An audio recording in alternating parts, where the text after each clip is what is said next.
केवल एक परमात्मा में श्रद्धा और समर्पण का संदेश देने वाली गीता सबको पवित्र करने का खुला आमंत्रण देती है।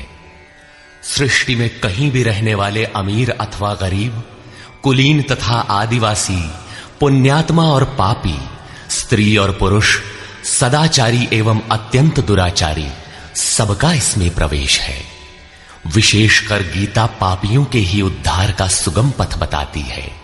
पुण्यात्मा तो भजते ही है। प्रस्तुत है उसी गीता की अद्वितीय व्याख्या, यथार्थ गीता का कैसेट प्रसारण।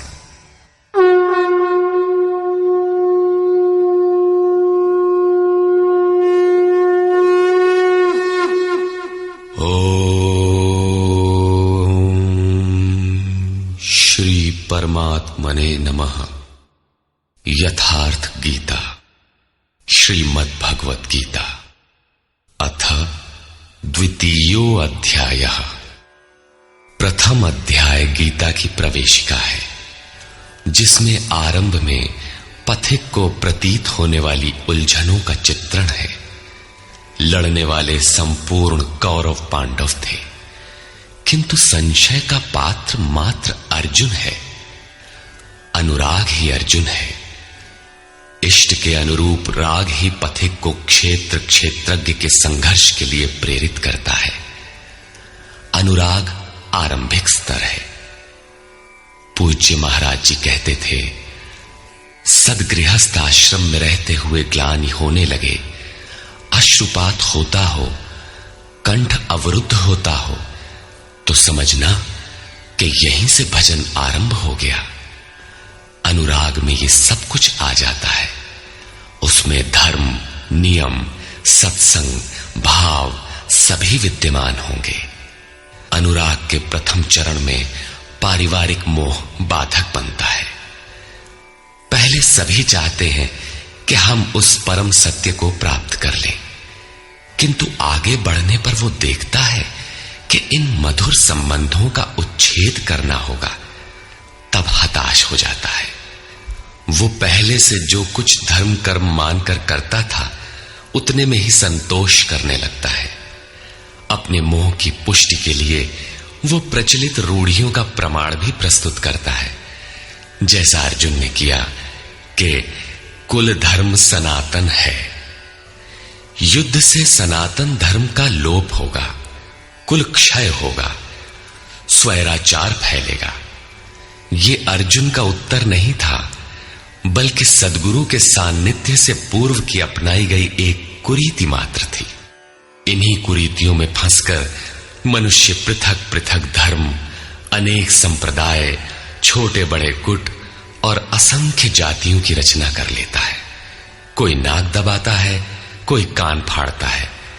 किसी के छूने से धर्म नष्ट होता है, तो कहीं रोटी पानी से धर्म नष्ट होता है। तो क्या अछूत या छूने वालों का दोष है?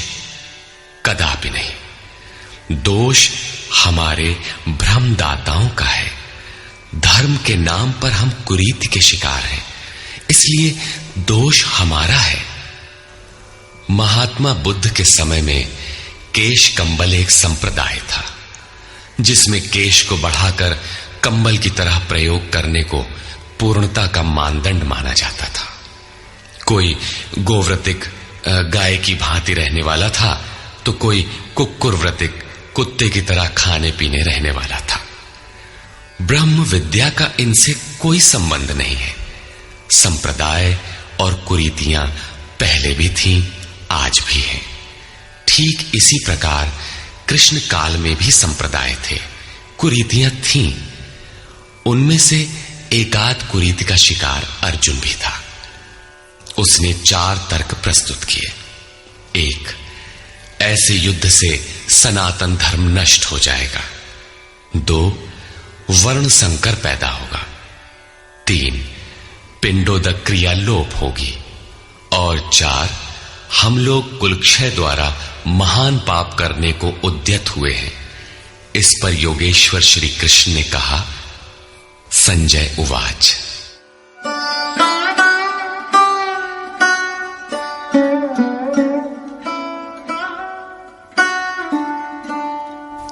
तन्तथा कृपयाविष्टम् अश्रुपूर्णाकुलेक्षणम् विषीदन्तमिदं वाक्यम् उवाच मधुसूदनः। करुणा से व्याप्त अश्रुपूर्ण व्याकुल नेत्रों वाले उस अर्जुन के प्रति मधुसूदन, मद का विनाश करने वाले भगवान ने ये वचन कहा। श्री भगवान उवाच।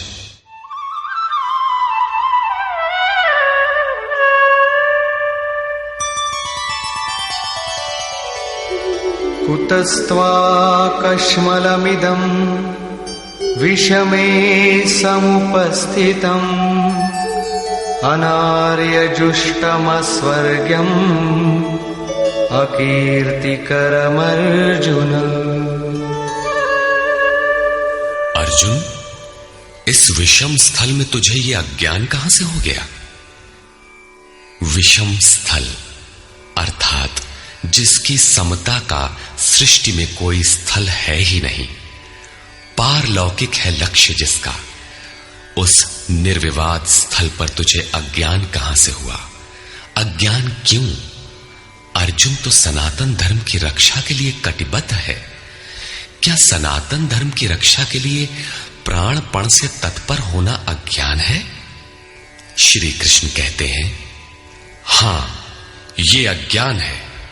न तो संभावित पुरुषों द्वारा इसका आचरण किया गया है, न स्वर्ग ही देने वाला है और न ये कीर्ति को ही करने वाला है।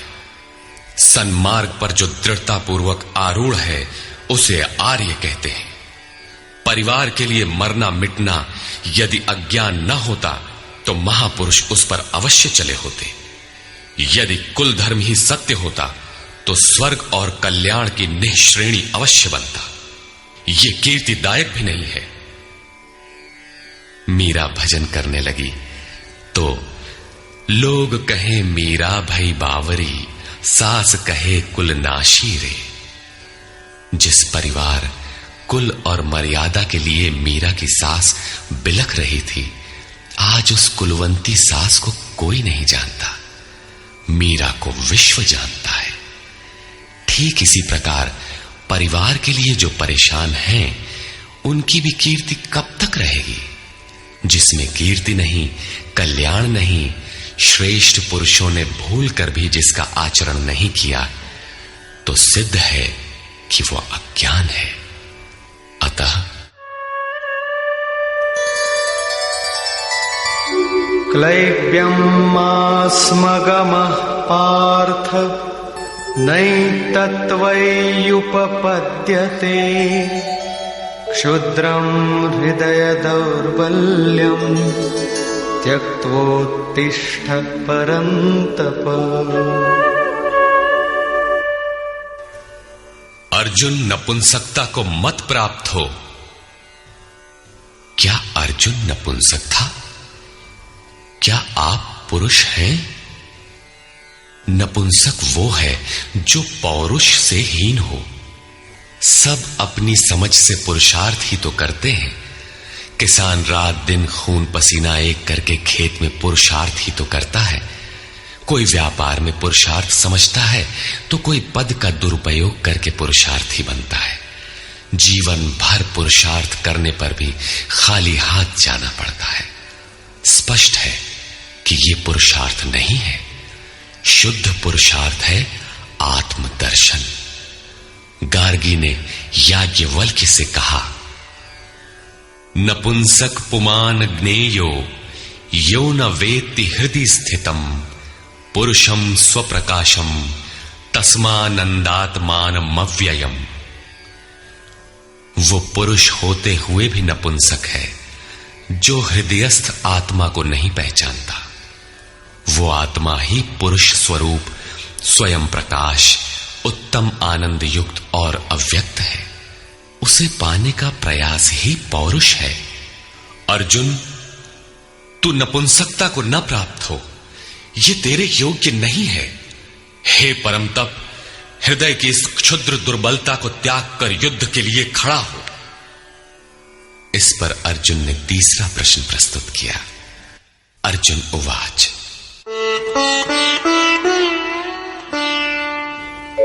कथं भीष्ममहं संख्ये द्रोणं च मधुसूदन इषुभिः प्रतियोत्स्यामि पूजार्हावरिसूदन।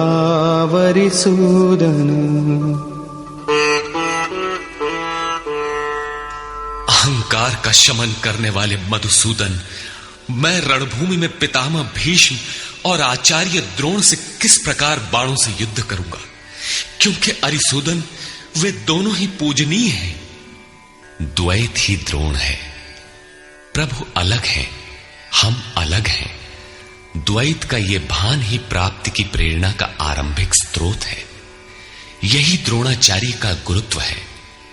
भ्रम ही भीष्म है। जब तक भ्रम है तभी तक बच्चे, परिवार, रिश्तेदार सभी अपने लगते हैं। अपना लगने में भ्रम ही माध्यम है। आत्मा इन्हीं को पूज्य मानकर इनके साथ रहता है कि ये पिता हैं, दादा हैं, कुलगुरु हैं इत्यादि। साधन के पूर्ति काल में गुरु न चेला, पुरुष अकेला। न बंधुर न मित्रम गुरुर्नैव शिष्यः चिदानंद रूपः शिवोहम शिवोहम। जब चित्त उस परम आनंद में विलय हो जाता है तब न गुरु ज्ञान दाता और न शिष्य ग्रहण करता ही रह जाता है। यही परम की स्थिति है। गुरु का गुरुत्व प्राप्त कर लेने पर गुरुत्व एक जैसा हो जाता है। श्री कृष्ण कहते हैं, अर्जुन तुम मुझ में निवास करेगा। जैसे श्री कृष्ण वैसा ही अर्जुन, और ठीक वैसा ही प्राप्ति वाला महापुरुष हो जाता है। ऐसी अवस्था में गुरु का भी विलय हो जाता है। गुरुत्व हृदय में प्रवाहित हो जाता है। अर्जुन गुरु पद की ढाल बनाकर इस संघर्ष में प्रवृत्त होने से कतराना चाहता है। वो कहता है,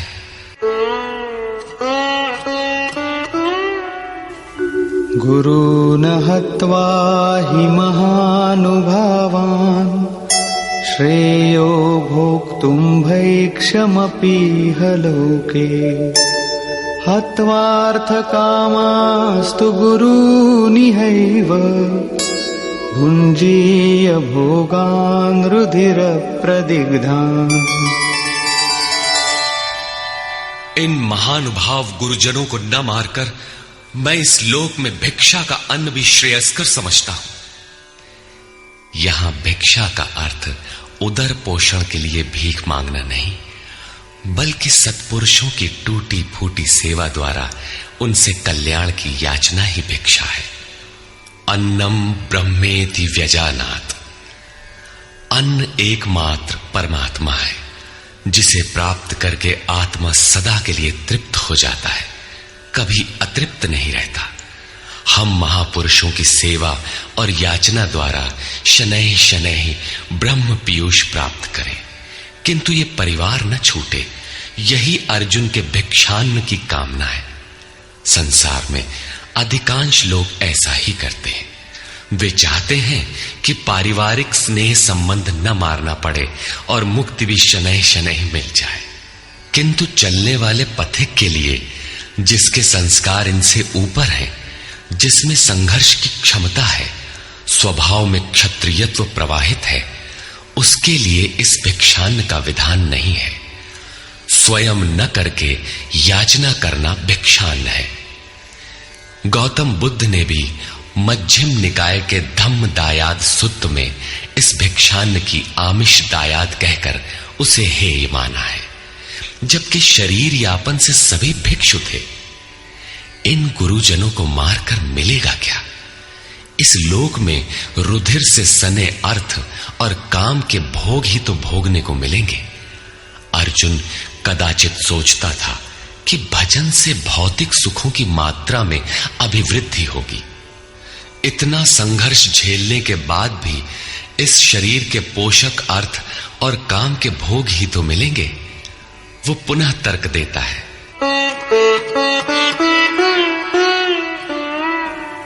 न चैतद्विद्मः कतरन्नो गरीयो यद्वा जयेम यदि वा नो जयेयुः यानेव हत्वा न जिजीविषामः तेव स्थिताः प्रमुखे धार्तराष्ट्राः। ये भी निश्चित नहीं है कि वो भोग मिलेगा ही। ये भी हम नहीं जानते कि हमारे लिए क्या करना श्रेयस्कर है, क्योंकि जो कुछ हमने कहा वो अज्ञान प्रमाणित हो गया। ये भी ज्ञात नहीं है कि हम जीतेंगे अथवा वे ही जीतेंगे। जिन्हें मारकर हम जीना भी नहीं चाहते, वे ही धृतराष्ट्र के पुत्र हमारे सामने खड़े हैं। अज्ञान रूपी धृतराष्ट्र से उत्पन्न मोह इत्यादि स्वजन समुदाय मिट ही जाएंगे, तब हम जीकर ही क्या करेंगे। अर्जुन पुनः सोचता है कि जो कुछ हमने कहा कदाचित ये भी अज्ञान हो, अतः प्रार्थना करता है। कार्पण्यदोषोपहतः स्वभावः पृच्छामि त्वां धर्मसम्मूढचेताः यच्छ्रेयस्यान्निश्चितं ब्रूहि तन्मे शिष्यस्तेऽहं शाधि मां त्वां प्रपन्नम्। कायरता के दोष से नष्ट स्वभाव वाला, धर्म के विषय में सर्वथा मोहित चित्त हुआ मैं आपसे पूछता हूं, जो कुछ निश्चित परम कल्याणकारी हो वो साधन मेरे लिए कहिए। यहां अर्जुन ने पूर्ण समर्पण कर दिया। अभी तक वो श्री कृष्ण को अपने स्तर का ही समझता था, अनेक विद्याओं में अपने को कुछ आगे ही मानता था। यहां उसने अपनी बागडोर श्री कृष्ण को वस्तुतः सौंप दी। सद्गुरु पूर्ति पर्यंत हृदय में रहकर साधक के साथ चलते हैं। यदि वे साथ न रहे तो साधक पार न हो। युवा कन्या के परिवार वाले जिस प्रकार शादी विवाह तक उसको संयम की शिक्षा देते हुए संभाल ले जाते हैं, ठीक उसी प्रकार सद्गुरु अपने शिष्य की अंतरात्मा से रथी होकर उसे प्रकृति की घाटियों से निकालकर पार कर देते हैं।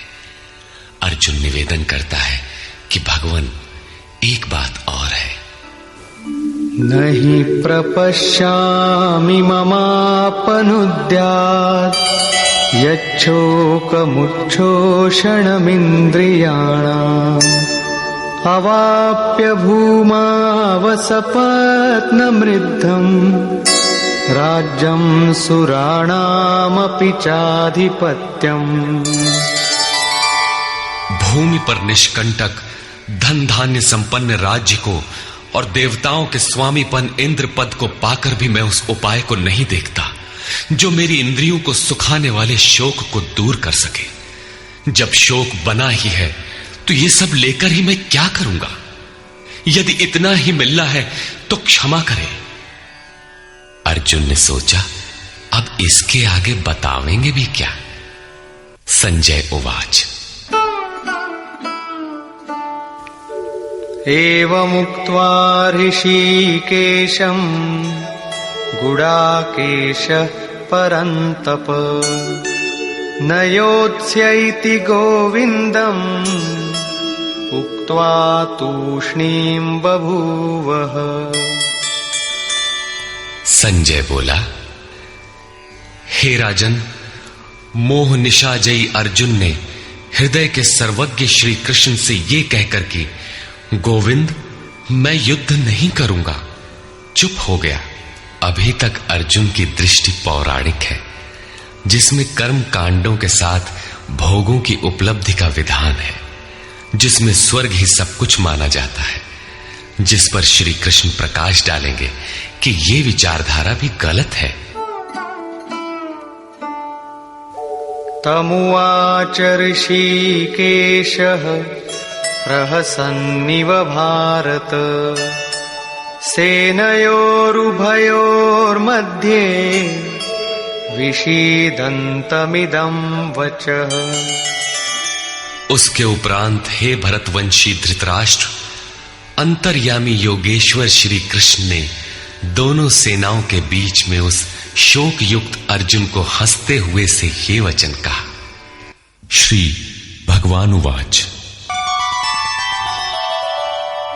अशोचानन्वशोचस्त्वं प्रज्ञावादांश्च भाषसे गतासु न गतासूश्च नानुशोचन्ति पंडिताः।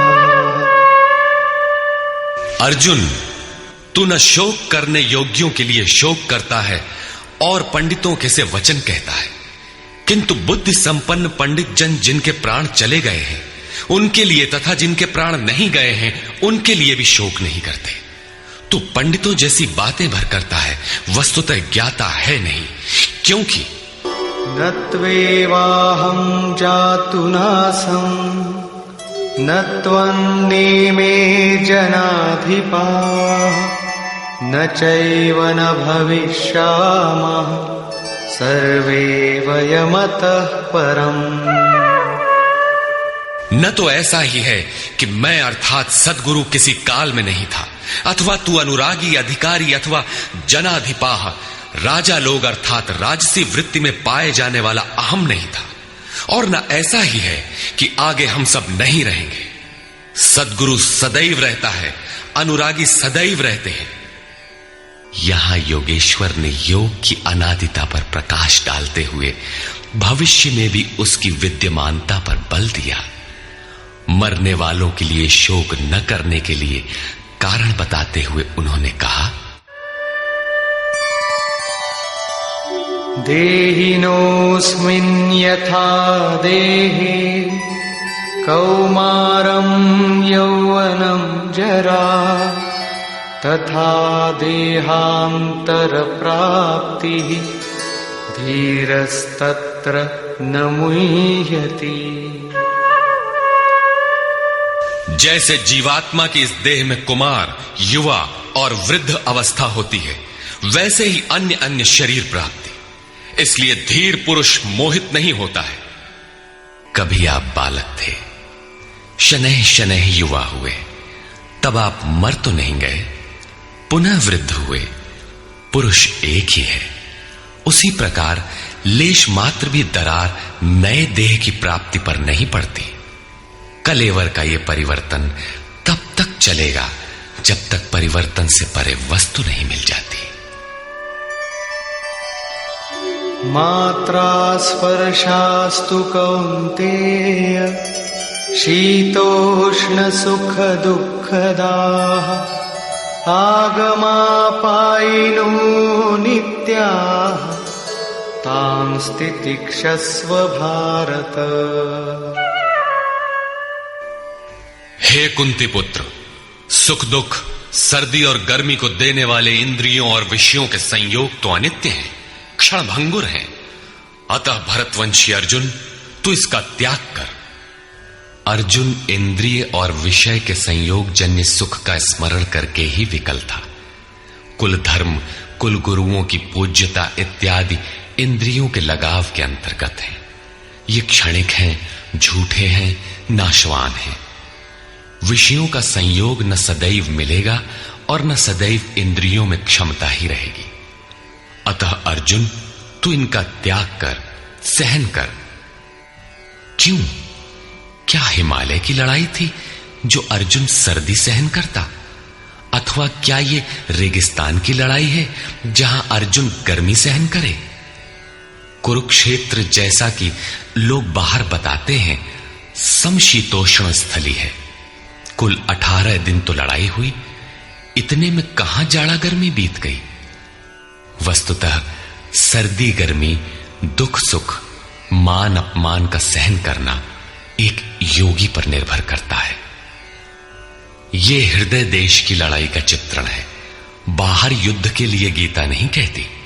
यह क्षेत्र क्षेत्रज्ञ का संघर्ष है, जिसमें आसुरी संपद का सर्वथा शमन कर परमात्मा में स्थिति दिलाकर दैवी संपद भी शांत हो जाती है। जब विकार है ही नहीं तो सजातीय प्रवृत्तियां किस पर आक्रमण करें? अतः पूर्णत्व के साथ वे भी शांत हो जाती हैं, इससे पहले नहीं। गीता अंतर्देश की लड़ाई का चित्रण है। इस त्याग से मिलेगा क्या, इससे लाभ क्या है, इस पर श्री कृष्ण कहते हैं,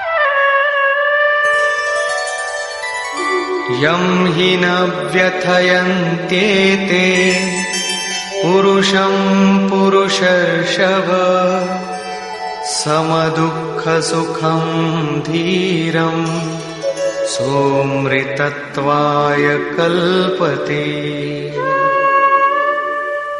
क्योंकि हे पुरुष श्रेष्ठ, दुख सुख को समान समझने वाले जिस धीर पुरुष को इंद्रियों और विषयों के संयोग व्यथित नहीं कर पाते, वो मृत्यु से परे अमृत तत्व की प्राप्ति के योग्य हो जाता है।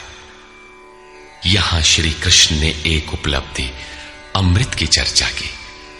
अर्जुन सोचता था कि युद्ध के परिणाम में स्वर्ग मिलेगा या पृथ्वी, किंतु श्री कृष्ण कहते हैं कि न स्वर्ग मिलेगा और न पृथ्वी, बल्कि अमृत मिलेगा। अमृत क्या है? नासतो विद्यते भावो नाभावो विद्यते सतः उभयोरपि दृष्टोऽन्तः त्वनयोस्तत्त्वदर्शिभिः। अर्जुन, असत वस्तु का अस्तित्व नहीं है, वो है ही नहीं, उसे रोका नहीं जा सकता, और सत्य का तीनों काल में अभाव नहीं है, उसे मिटाया नहीं जा सकता। अर्जुन ने पूछा, क्या भगवान होने के नाते आप कहते हैं? श्री कृष्ण ने बताया, मैं तो कहता ही हूं। इन दोनों का यह अंतर हमारे साथ साथ तत्वदर्शियों द्वारा भी देखा गया है। श्री कृष्ण ने वही सत्य दोहराया जो तत्वदर्शियों ने कभी देख लिया था। श्री कृष्ण भी एक तत्वदर्शी महापुरुष थे। परम तत्व परमात्मा का प्रत्यक्ष दर्शन करके उसमें स्थिति वाले तत्वदर्शी कहलाते हैं। सत और असत हैं क्या, इस पर कहते हैं, अविनाशी तु तद्विद्धि येन सर्वमिदं ततम् विनाशमव्ययस्यास्य न कश्चित् कर्तुमर्हति। नाश रहित तो वो है जिससे ये संपूर्ण जगत व्याप्त है। इस अव्ययस्य अविनाशी का विनाश करने में कोई समर्थ नहीं है। किंतु इस अविनाशी अमृत का नाम क्या है, वो है कौन? अन्तवन्त इमे देहा नित्यस्योक्ताः शरीरिणः अनाशिनो प्रमेयस्य तस्माद्युध्यस्व भारत। अविनाशी अप्रमेय नित्य स्वरूप आत्मा के ये सभी शरीर नाशवान कहे गए हैं। इसलिए भरतवंशी अर्जुन, तू युद्ध कर। आत्मा ही अमृत है, आत्मा ही अविनाशी है जिसका तीनों कालों में नाश नहीं होता। आत्मा ही सत है, शरीर नाशवान है, यही असत है जिसका तीनों कालों में अस्तित्व नहीं है। शरीर नाशवान है, इसलिए तू युद्ध कर। इस आदेश से यह स्पष्ट नहीं होता कि अर्जुन केवल कौरवों को मारे। पांडव पक्ष में भी तो शरीर ही खड़े थे। क्या पांडव के शरीर अविनाशी थे? यदि शरीर नाशवान है तो श्री कृष्ण किसकी रक्षा में खड़े थे? क्या अर्जुन कोई शरीरधारी था? शरीर जो असत है, जिसका अस्तित्व नहीं है, जिसे रोका नहीं जा सकता, क्या श्री कृष्ण उस शरीर की रक्षा में खड़े हैं? यदि ऐसा है तो वे भी अविवेकी और मूढ़ हैं, क्योंकि आगे श्री कृष्ण स्वयं कहते हैं कि जो केवल शरीर के लिए ही पचता है, श्रम करता है, वो अविवेकी और मूढ़ बुद्धि है। वो पापायु पुरुष व्यर्थ ही जीता है। अंततः अर्जुन कौन था? वस्तुतः अनुराग ही अर्जुन है। अनुरागी के लिए इष्ट सदैव रथी बनकर साथ में रहते हैं, सखा की भांति उसका मार्गदर्शन करते हैं। आप शरीर नहीं हैं। शरीर तो आवरण है, रहने का मकान है। उसमें रहने वाला अनुराग पूरित आत्मा है। भौतिक युद्ध, मारने काटने से शरीरों का अंत नहीं होता। यह शरीर छूटेगा तो आत्मा दूसरा शरीर धारण कर लेगा। इसी संदर्भ में श्री कृष्ण कह चुके हैं कि जिस प्रकार बाल्यकाल से युवा या वृद्धावस्था आती है, उसी प्रकार देहांतर की प्राप्ति होती है। शरीर काटेंगे तो जीवात्मा नया वस्त्र बदल लेगा। शरीर संस्कारों के आश्रित है और संस्कार मन पर आधारित है। मन एव मनुष्याणाम कारणम बंध मोक्षयोः। मन का सर्वथा निरोध होना, अचल स्थिर ठहरना और अंतिम संस्कार का विलय एक ही क्रिया है। संस्कारों की सतह का टूट जाना ही शरीरों का अंत है।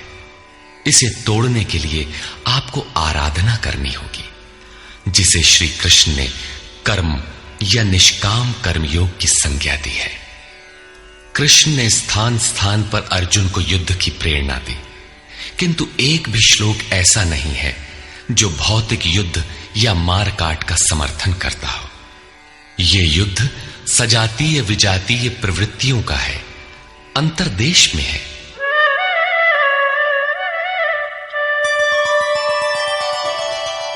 य एनं वेत्ति हन्तारम् यश्चैनं मन्यते हतम् उभौ तौ न विजानीतो नायं हन्ति न हन्यते।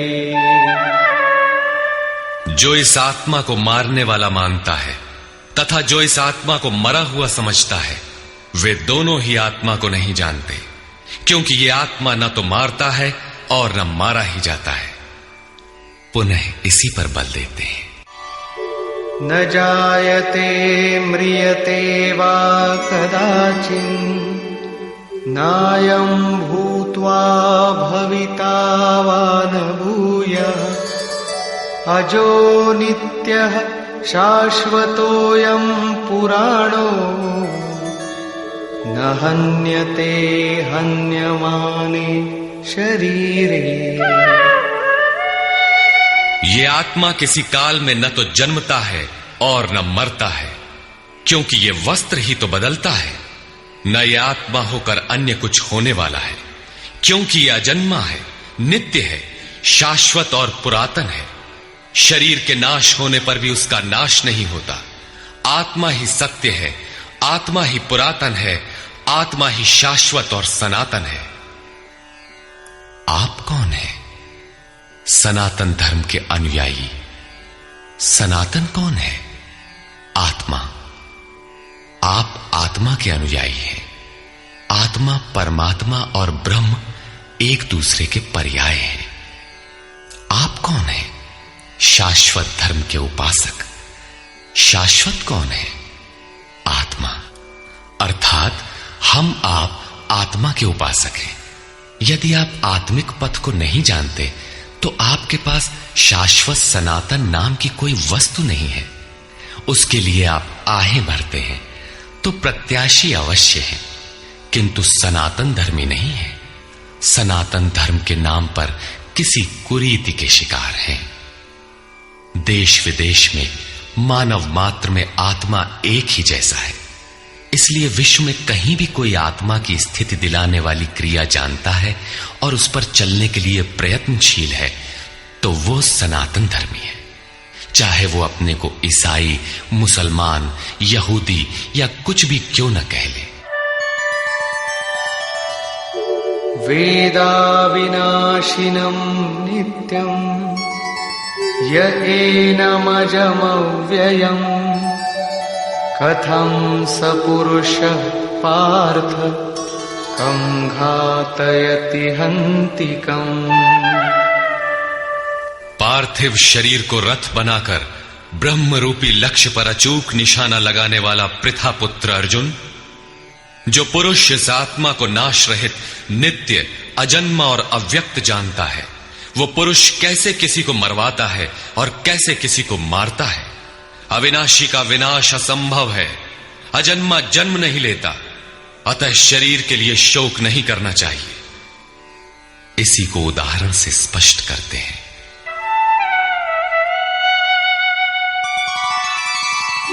वासांसि जीर्णानि यथा विहाय नवानि गृह्णाति नरोपराणि तथा शरीराणि विहाय जीर्णान्यन्यानि संयाति नवानि देहि।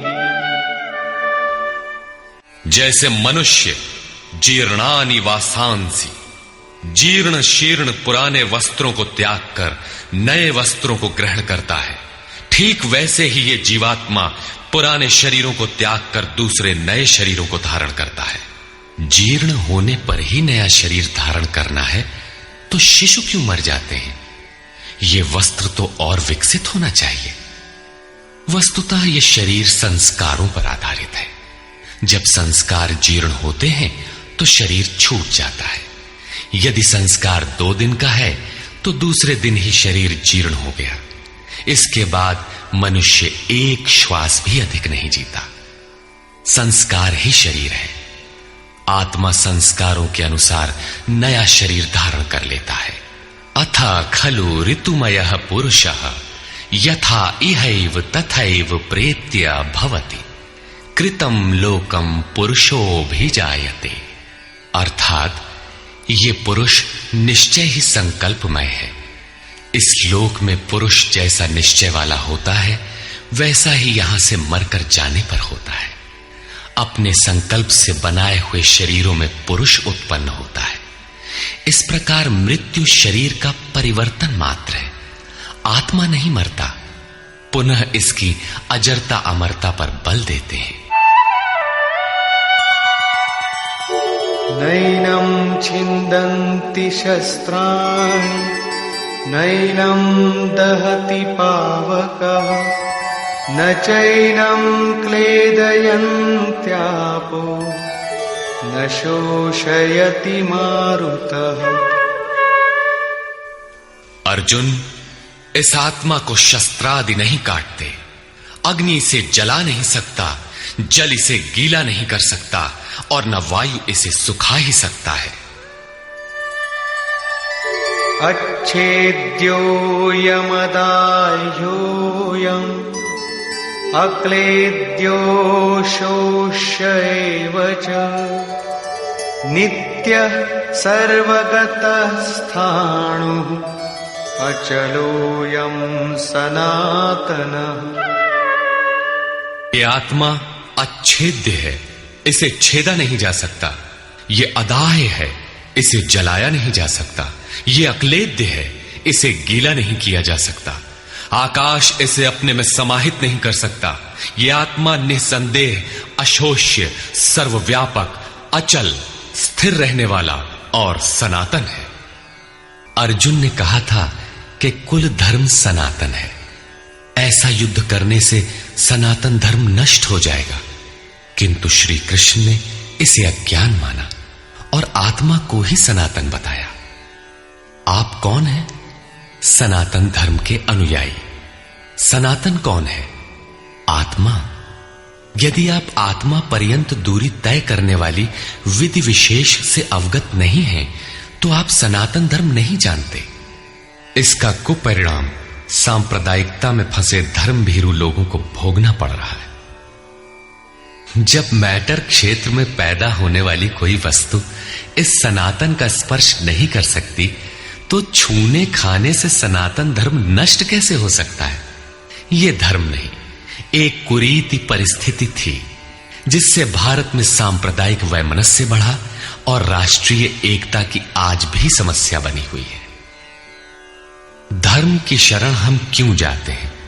क्योंकि हम मरण धर्मा हैं और धर्म कोई ठोस चीज है जिसकी शरण जाकर हम भी अमर हो जाएं। हम तो मारने से मरेंगे और ये धर्म केवल छूने और खाने से मर जाएगा, तो हमारी क्या रक्षा करेगा? धर्म तो आपकी रक्षा करता है, आपसे शक्तिशाली है। आप तलवार से मरेंगे और धर्म वो छूने से नष्ट हो गया। कैसा है आपका धर्म? कुरीतियां नष्ट होती हैं, न कि सनातन। सनातन तो ऐसी ठोस वस्तु है जिसे शस्त्र नहीं काटते, अग्नि जला नहीं सकता, जल इसे गीला नहीं कर सकता। खान पान तो दूर, प्रकृति में उत्पन्न कोई वस्तु उसका स्पर्श भी नहीं कर पाती, तो वो सनातन नष्ट कैसे हो गया? ऐसी ही कतिपय कुरीतियां अर्जुन काल में भी थी। उनका शिकार अर्जुन भी था। उसने विलाप करते हुए गिड़गिड़ा कर कहा कि कुल धर्म सनातन है, युद्ध से सनातन धर्म नष्ट हो जाएगा। कुल धर्म नष्ट होने से हम अनंत काल तक नरक में चले जाएंगे। किंतु श्री कृष्ण ने कहा, तुझे ये अज्ञान कहां से उत्पन्न हो गया? सिद्ध है कि वो कोई कुरीति थी। तभी तो श्री कृष्ण ने उसका निराकरण किया और बताया कि आत्मा ही सनातन है। यदि आप आत्मिक पथ नहीं जानते तो सनातन धर्म में आपका अभी तक प्रवेश नहीं हुआ है। जब यह सनातन शाश्वत आत्मा सबके अंदर व्याप्त है तो खोजा किसे जाए? इस पर श्री कृष्ण कहते हैं, अव्यक्तोऽयमचिन्त्योऽयम् अविकार्योऽयमुच्यते तस्मादेवं विदित्वैनं नानुशोचितुमर्हसि। ये आत्मा अव्यक्त अर्थात इंद्रियों का विषय नहीं है। इंद्रियों के द्वारा इसे समझा नहीं जा सकता। जब तक इंद्रियों और विषयों का संयोग है तब तक आत्मा तो है, किंतु उसे समझा नहीं जा सकता। वो अचिंत्य है। जब तक चित्त और चित्त की लहर है तब तक वो शाश्वत है तो, किंतु हमारे दर्शन, उपभोग और प्रवेश के लिए नहीं है। अतः चित्त का निरोध करे। पीछे श्री कृष्ण बता आए हैं कि असत वस्तु का अस्तित्व नहीं है और सत का तीनों कालों में अभाव नहीं है। वो सत है आत्मा। आत्मा ही अपरिवर्तनशील, शाश्वत, सनातन और अव्यक्त है। तत्वदर्शियों ने आत्मा को इन विशेष गुणधर्मों से युक्त देखा। न 10 भाषाओं के ज्ञाता ने देखा, न किसी समृद्धशाली ने देखा, बल्कि तत्वदर्शियों ने देखा। श्री कृष्ण ने आगे बताया कि तत्व है परमात्मा। मन के निरोध काल में साधक उसका दर्शन और उसमें प्रवेश पाता है। प्राप्ति काल में भगवान मिलते हैं और दूसरे ही क्षण वो अपने आत्मा को ईश्वरीय गुण धर्मों से विभूषित देखता है। वो देखता है कि आत्मा ही सत्य, सनातन और परिपूर्ण है। ये आत्मा अचिंत्य है। ये विकार रहित अर्थात न बदलने वाला कहा जाता है। अतः अर्जुन, आत्मा को ऐसा जानकर तू शोक करने योग्य नहीं है। अब श्री कृष्ण अर्जुन के विचारों में विरोधाभास दिखाते हैं, जो सामान्य तर्क है। अथ चैनं नित्यजातं नित्यं वा मन्यसे मृतं तथापि त्वं महाबाहो नैवं शोचितुमर्हसि। यदि तू इसे सदैव जन्मने वाला और सदा मरने वाला माने तब भी तुझे शोक नहीं करना चाहिए, क्योंकि जातस्य हि ध्रुवो मृत्युः ध्रुवं जन्म मृतस्य च तस्मादपरिहार्येऽर्थे न त्वं शोचितुमर्हसि। ऐसा मान लेने पर भी जन्मने वाले की निश्चित मृत्यु और मरने वाले का निश्चित जन्म सिद्ध होता है। इसलिए भी तू बिना उपाय वाले इस विषय में शोक करने लायक नहीं है। जिसका कोई इलाज नहीं, उसके लिए शोक करना एक अन्य दुख को आमंत्रित करना है। अव्यक्तादीनि व्यक्तादीनि भूतानि व्यक्तमध्यानि भारत अव्यक्तनिधनान्येव तत्र का परिदेवना। अर्जुन, संपूर्ण प्राणी जन्म से पहले बिना शरीर वाले और मरने के बाद भी बिना शरीर वाले, जन्म के पूर्व और पश्चात भी दिखाई नहीं पड़ते, केवल जन्म मृत्यु के बीच में ही शरीर धारण किए हुए दिखाई देते हैं। अतः इस परिवर्तन के लिए व्यर्थ की चिंता क्यों करते हो? इस आत्मा को देखता कौन है? इस पर कहते हैं, आश्चर्यवत् पश्यति कश्चिदेनम् आश्चर्यवद् वदति तथैव चान्यः आश्चर्यवच्चैनमन्यः शृणोति श्रुत्वाप्येनं वेद न चैव कश्चित्। पहले श्री कृष्ण ने कहा था कि इस आत्मा को तत्वदर्शियों ने देखा है। अब तत्व दर्शन की दुर्लभता पर प्रकाश डालते हैं कि कोई विरला महापुरुष ही इस आत्मा को आश्चर्य की तरह देखता है, सुनता नहीं प्रत्यक्ष देखता है। और वैसे ही दूसरा कोई महापुरुष ही आश्चर्य की तरह इसके तत्व को कहता है। जिसने देखा है वही यथार्थ कह सकता है। दूसरा कोई विरला साधक इसे आश्चर्य की भांति सुनता है। सब सुनते भी नहीं, क्योंकि ये अधिकारी के लिए ही है। हे अर्जुन, कोई कोई तो सुनकर भी इस आत्मा को नहीं जान पाते, क्योंकि साधन पार नहीं लगता। आप लाख ज्ञान की बातें सुने, समझें, बाल की खाल निकाल कर समझें, लालायित भी रहें, किंतु मोह बड़ा प्रबल है।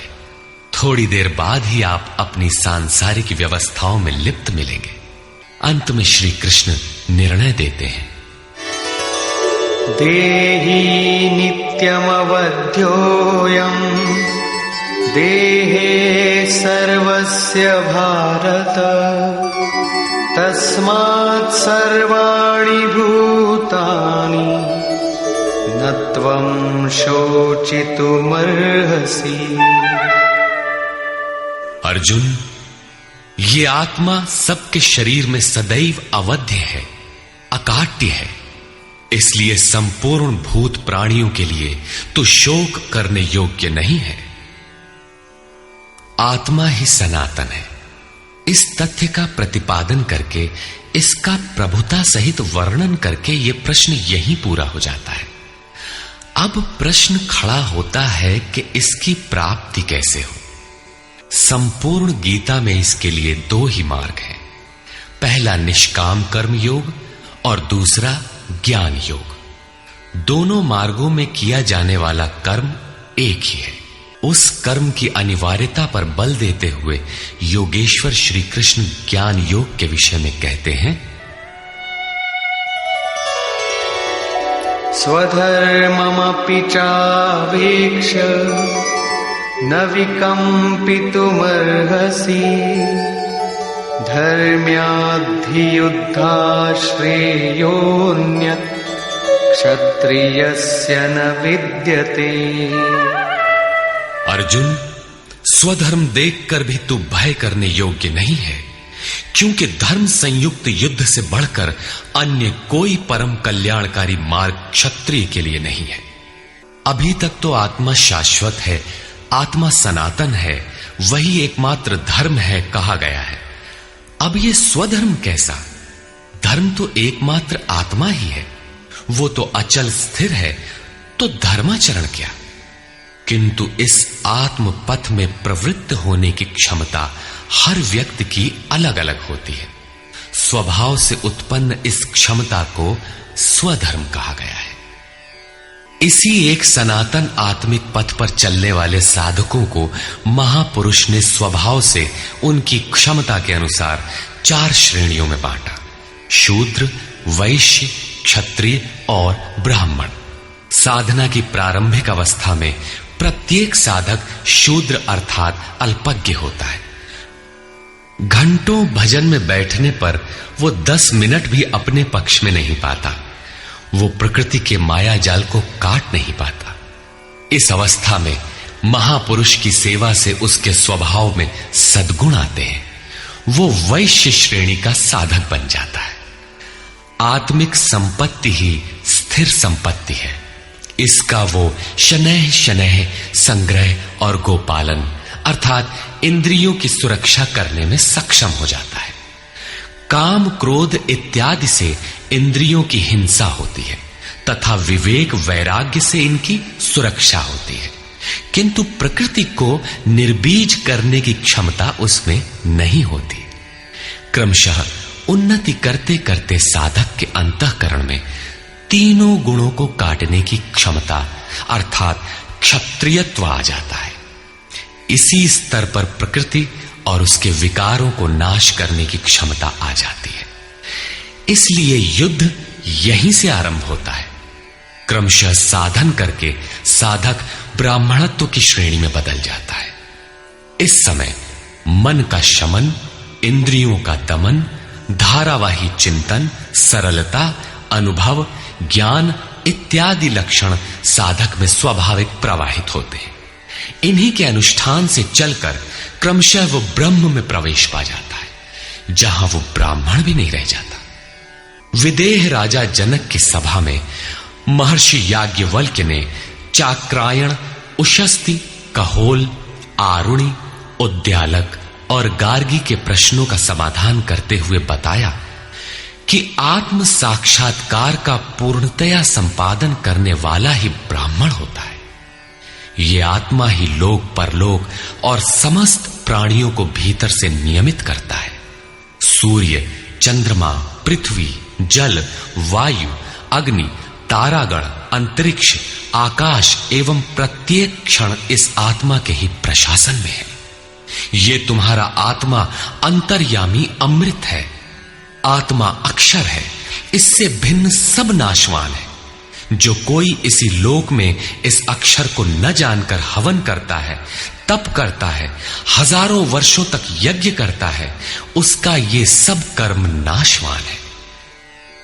जो कोई भी इस अक्षर को जाने बिना इस लोक से मरकर जाता है, वो दयनीय है, कृपण है, और जो इस अक्षर को जानकर इस लोक से मरकर जाता है, वो ब्राह्मण है। अर्जुन क्षत्रिय श्रेणी का साधक है। श्री कृष्ण कहते हैं कि क्षत्रिय श्रेणी के साधक के लिए युद्ध के अतिरिक्त कोई कल्याणकारक रास्ता है ही नहीं। प्रश्न उठता है कि क्षत्रिय है क्या? प्रायः लोग इसका आशय समाज में जन्मना उत्पन्न ब्राह्मण, क्षत्रिय, वैश्य, शूद्र जातियों से लेते हैं। इन्हें ही 4 वर्ण मान लिया जाता है, किंतु नहीं। शास्त्रकार ने स्वयं बताया है कि क्षत्रिय क्या है, वर्ण क्या है। यहां उन्होंने केवल क्षत्रिय का नाम लिया और आगे 18वें अध्याय तक इस प्रश्न का समाधान प्रस्तुत किया कि वस्तुतः ये वर्ण हैं क्या और कैसे इनमें परिवर्तन होता है। श्री कृष्ण ने कहा, चातुर्वर्ण्यम मया सृष्टम। 4 वर्णों की सृष्टि मैंने की, तो क्या मनुष्यों को बांटा? श्री कृष्ण कहते हैं कि नहीं, गुण कर्म विभागशः, गुणों के माध्यम से कर्म को 4 भागों में बांटा। यह देखना है कि वो कर्म क्या है जिसे बांटा गया। गुण परिवर्तनशील है। साधना की उचित प्रक्रिया द्वारा तामसी से राजसी और राजसी से सात्विक गुणों में प्रवेश मिलता जाता है। अंततः ब्राह्मण स्वभाव बन जाता है। उस समय ब्रह्म में प्रवेश दिला देने वाली सारी योग्यताएं उस साधक में रहती हैं। वर्ण संबंधी प्रश्न यहां से आरंभ होकर 18वें अध्याय में जाकर पूर्ण होता है। श्री कृष्ण की मान्यता है, श्रेयान् स्वधर्मो विगुणः परधर्मात् स्वनुष्ठितात्। स्वभाव से उत्पन्न इस धर्म में प्रवृत्त होने की क्षमता जिस स्तर की हो, भले ही वो गुण रहित शूद्र श्रेणी की हो, तब भी परम कल्याण करती है, क्योंकि आप क्रमशः वहीं से उत्थान करते हैं। उससे ऊपर वालों की नकल करके साधक नष्ट हो जाता है। अर्जुन क्षत्रिय श्रेणी का साधक था, इसलिए श्री कृष्ण कहते हैं कि अर्जुन, अपने स्वभाव से उत्पन्न योग्यता को देखकर, इस युद्ध में प्रवृत्त होने की अपनी क्षमता को देखकर भी तू भय करने योग्य नहीं है। इससे बढ़कर दूसरा कोई कल्याणकारी कार्य क्षत्रिय के लिए नहीं। इसी पर प्रकाश डालते हुए पुनः योगेश्वर कहते हैं,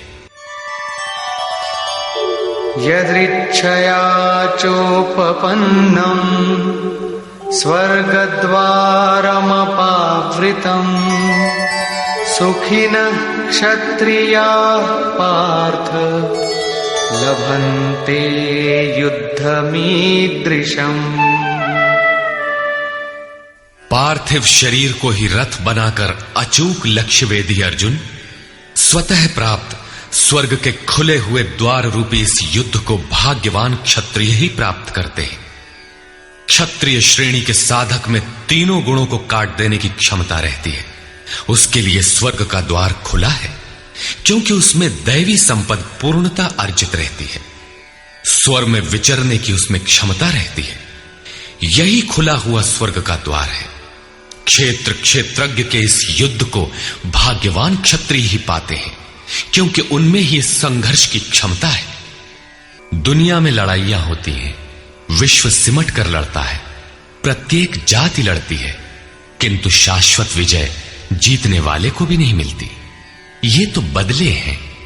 जो जिसको जितना दबाता है, कालांतर में उसे भी उतना ही दबना पड़ता है।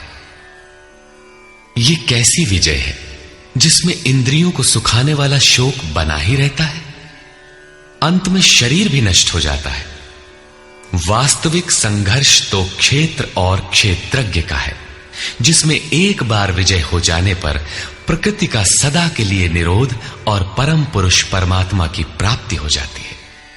ये ऐसी विजय है जिसके पीछे हार नहीं है।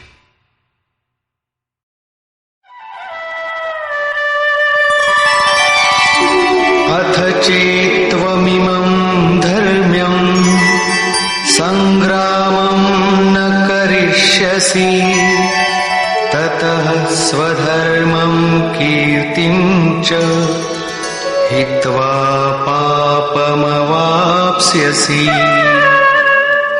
और यदि तू इस धर्मयुक्त संग्राम अर्थात शाश्वत सनातन परम धर्म परमात्मा में प्रवेश दिलाने वाला धर्म युद्ध नहीं करेगा, तो स्वधर्म अर्थात स्वभाव से उत्पन्न संघर्ष करने की क्षमता, क्रिया में प्रवृत्त होने की क्षमता को खोकर पाप अर्थात आवागमन और अपकीर्ति को प्राप्त होगा। अपकीर्ति पर प्रकाश डालते हैं। अकीर्तिं चापि भूतानि कथयिष्यन्ति ते व्ययाम् संभावितस्य चाकीर्ति मरणादतिरिच्यते।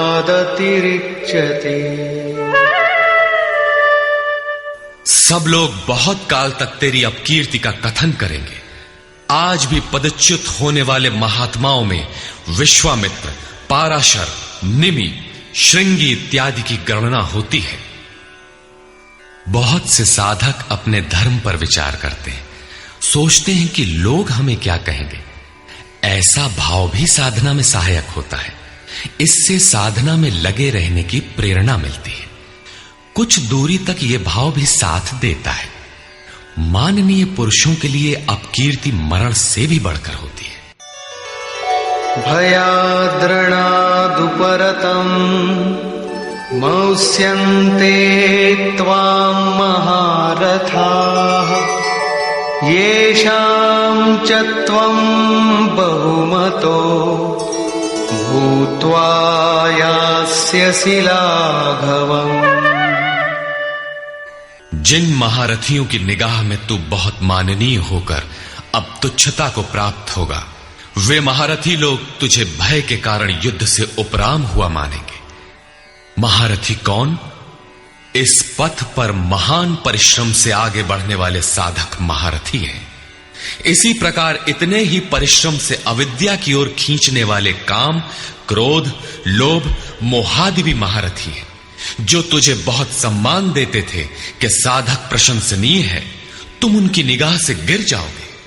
इतना ही नहीं बल्कि अवाच्य वादांश्च बहु वदिष्यन्ति तवाहिताः निन्दन्तस्तव सामर्थ्यम् ततो दुःखतरं नु किम्। वैरी लोग तेरे पराक्रम की निंदा करते हुए बहुत से न कहने योग्य वचनों को कहेंगे। एक दोष आता है तो चारों ओर से निंदा और बुराइयों की झड़ी लग जाती है। न कहने योग्य वचन भी कहे जाते हैं। इससे बड़ा दुख क्या होगा?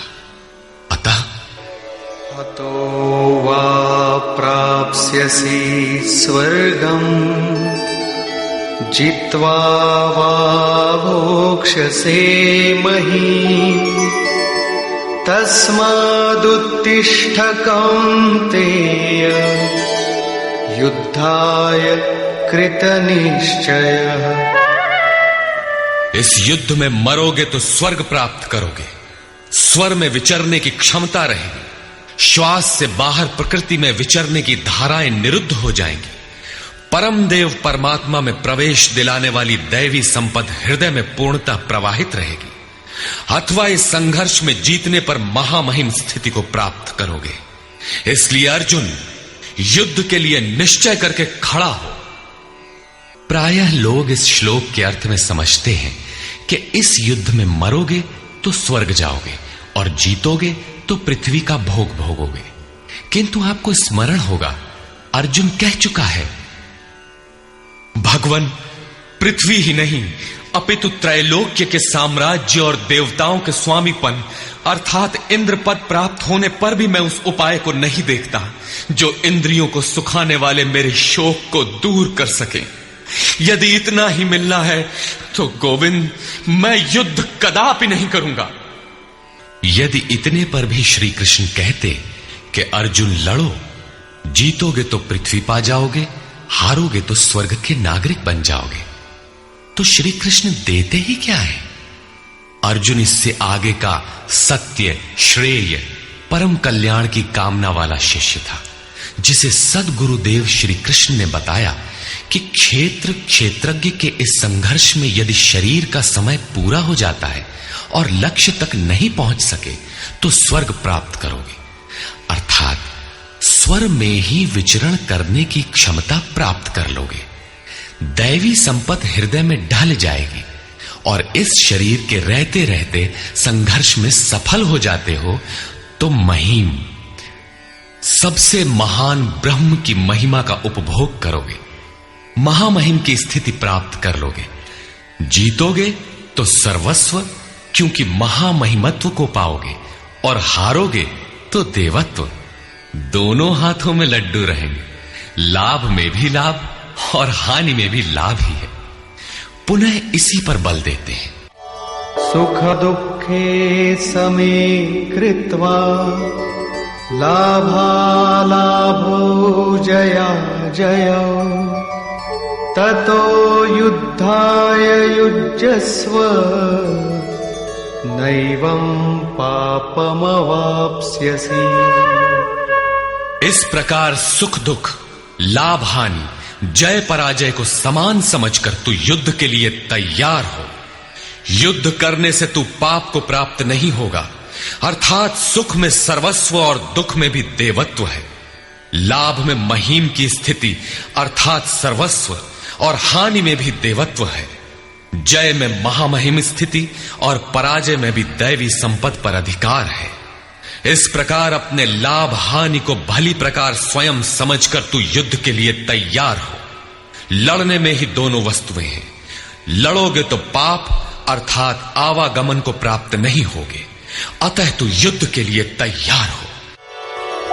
एषा ते विहिता सांख्ये बुद्धिर्योगे त्विमां शृणु बुद्ध्या युक्तो यया पार्थ कर्मबन्धं प्रहास्यसि। पार्थ, ये बुद्धि तेरे लिए ज्ञान योग के विषय में कही गई है। कौन सी बुद्धि? यही कि युद्ध कर। ज्ञान योग में इतना ही है कि अपनी हस्ती को देखकर लाभ हानि का भली प्रकार विचार करके कि जीतेंगे तो महामहिम स्थिति और हारेंगे तो देवत्व, जय में सर्वस्व और पराजय में भी देवत्व, दोनों तरह लाभ है। युद्ध नहीं करेंगे तो सभी हमें बुरा कहेंगे, भय से उपराम हुआ मानेंगे, अपकीर्ति होगी। इस प्रकार अपने अस्तित्व को सामने रखकर स्वयं विचार कर युद्ध में अग्रसर होना ही ज्ञान योग है। प्रायः लोगों में भ्रांति है कि ज्ञान मार्ग में कर्म युद्ध नहीं करना पड़ता। वे कहते हैं कि ज्ञान मार्ग में कर्म नहीं है। मैं तो शुद्ध हूं, बुद्ध हूं, चैतन्य हूं, अहम ब्रह्मास्मि। गुण ही गुण में बरतते हैं, ऐसा मानकर हाथ पर हाथ रखकर बैठ जाते हैं। योगेश्वर श्री कृष्ण के अनुसार यह ज्ञान योग नहीं है। ज्ञान योग में भी वही कर्म करना है जो निष्काम कर्म योग में किया जाता है। दोनों में केवल बुद्धि का, दृष्टिकोण का अंतर है। ज्ञान मार्गी अपनी स्थिति समझकर अपने पर निर्भर होकर कर्म करता है, जबकि निष्काम कर्मयोगी इष्ट के आश्रित होकर कर्म करता है। करना दोनों मार्गों में है और वो कर्म भी एक ही है जिसे दोनों मार्गों में किया जाना है। केवल कर्म करने के दृष्टिकोण दो हैं। अर्जुन, इसी बुद्धि को अब तू कर्म योग के विषय में सुन, जिससे युक्त हुआ तू कर्मों के बंधन का अच्छी तरह नाश करेगा। यहां श्री कृष्ण ने कर्म का नाम पहली बार लिया, लेकिन यह नहीं बताया कि कर्म है क्या। अब कर्म न बताकर पहले कर्म की विशेषताओं पर प्रकाश डालते हैं।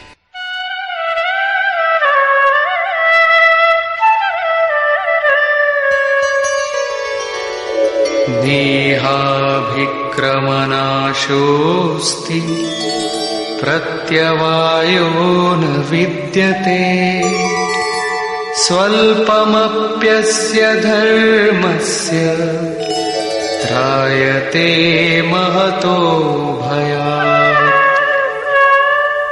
इस निष्काम कर्मयोग में आरंभ का अर्थात बीज का नाश नहीं होता, सीमित फल रूपी दोष नहीं है। इसलिए इस निष्काम कर्म का, इस कर्म से संपादित धर्म का थोड़ा भी साधन जन्म मृत्यु रूपी महान भय से उद्धार कर देता है। आप इस कर्म को समझें और उस पर 2 कदम चल भर दें, जो सदगृहस्थ आश्रम में रहकर ही चला जा सकता है। साधक तो चलते ही हैं। बीज भर डाल दें तो अर्जुन, बीज का नाश नहीं होता। प्रकृति में कोई क्षमता नहीं, ऐसा कोई अस्त्र नहीं कि उस सत्य को मिटा दे। प्रकृति केवल आवरण डाल सकती है, कुछ देर कर सकती है, किंतु साधन के आरंभ को मिटा नहीं सकती। आगे श्री कृष्ण ने बताया कि सभी पापियों से भी बड़ा पापी ही क्यों न हो, ज्ञान रूपी नौका द्वारा निसंदेह पार हो जाएगा। ठीक उसी बात को यहां कहते हैं कि अर्जुन, निष्काम कर्मयोग का बीजारोपण भर कर दें तो उस बीज का कभी नाश नहीं होता। विपरीत फल रूपी दोष भी इसमें नहीं होता कि आपको स्वर्ग, रिद्धियों या सिद्धियों तक पहुंचाकर छोड़ दे। आप ये साधन भले छोड़ दें, किंतु यह साधन आपका उद्धार करके ही छोड़ेगा। इस निष्काम कर्मयोग का थोड़ा सा भी साधन जन्म मृत्यु के महान भय से उद्धार कर देता है।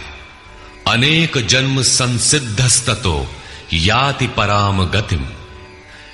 कर्म का यह बीजारोपण अनेक जन्म के पश्चात वहीं खड़ा कर देगा जहां परम धाम है, परम गति है। इसी क्रम में आगे कहते हैं, व्यवसायात्मिका बुद्धि एकेह कुरु नंदन बहुशाखा ह्यनन्ताश्च बुद्धयो व्यवसायिनाम्। अर्जुन, इस निष्काम कर्म योग में क्रियात्मक बुद्धि एक ही है, क्रिया एक है और परिणाम एक ही है। आत्मिक संपत्ति ही स्थिर संपत्ति है। इस संपत्ति को प्रकृति के द्वंद्व में शनैः शनैः अर्जित करना व्यवसाय है। यह व्यवसाय अथवा निश्चयात्मक क्रिया भी एक ही है।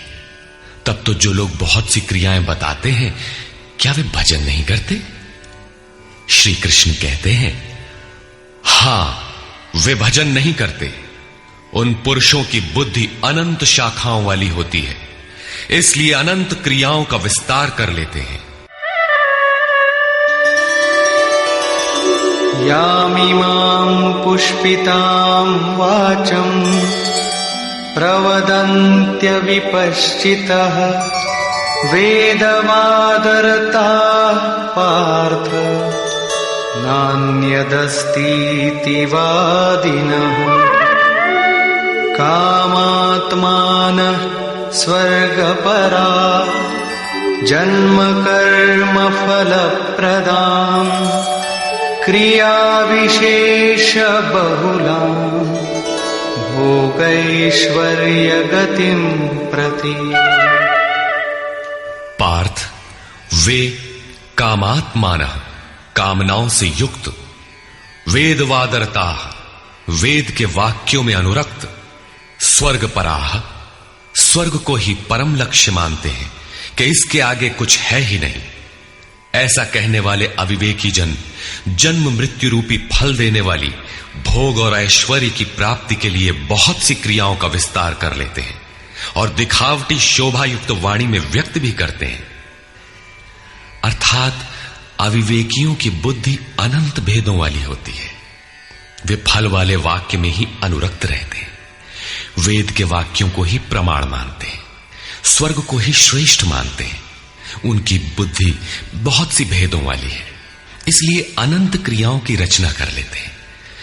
वे नाम तो परम तत्व परमात्मा का ही लेते हैं, किंतु उसकी ओट में अनंत क्रियाओं का विस्तार कर लेते हैं। तो क्या अनंत क्रियाएं कर्म नहीं है? श्री कृष्ण कहते हैं, नहीं, अनंत क्रियाएं कर्म नहीं है। तो वो एक निश्चित क्रिया है क्या? श्री कृष्ण अभी ये नहीं बताते। अभी तो केवल इतना कहते हैं कि अविवेकियों की बुद्धि अनंत शाखाओं वाली होती है, इसलिए वे अनंत क्रियाओं का विस्तार कर लेते हैं। वे केवल विस्तार ही नहीं करते, अपितु आलंकारिक शैली में उसे व्यक्त भी करते हैं। उसका प्रभाव क्या होता है?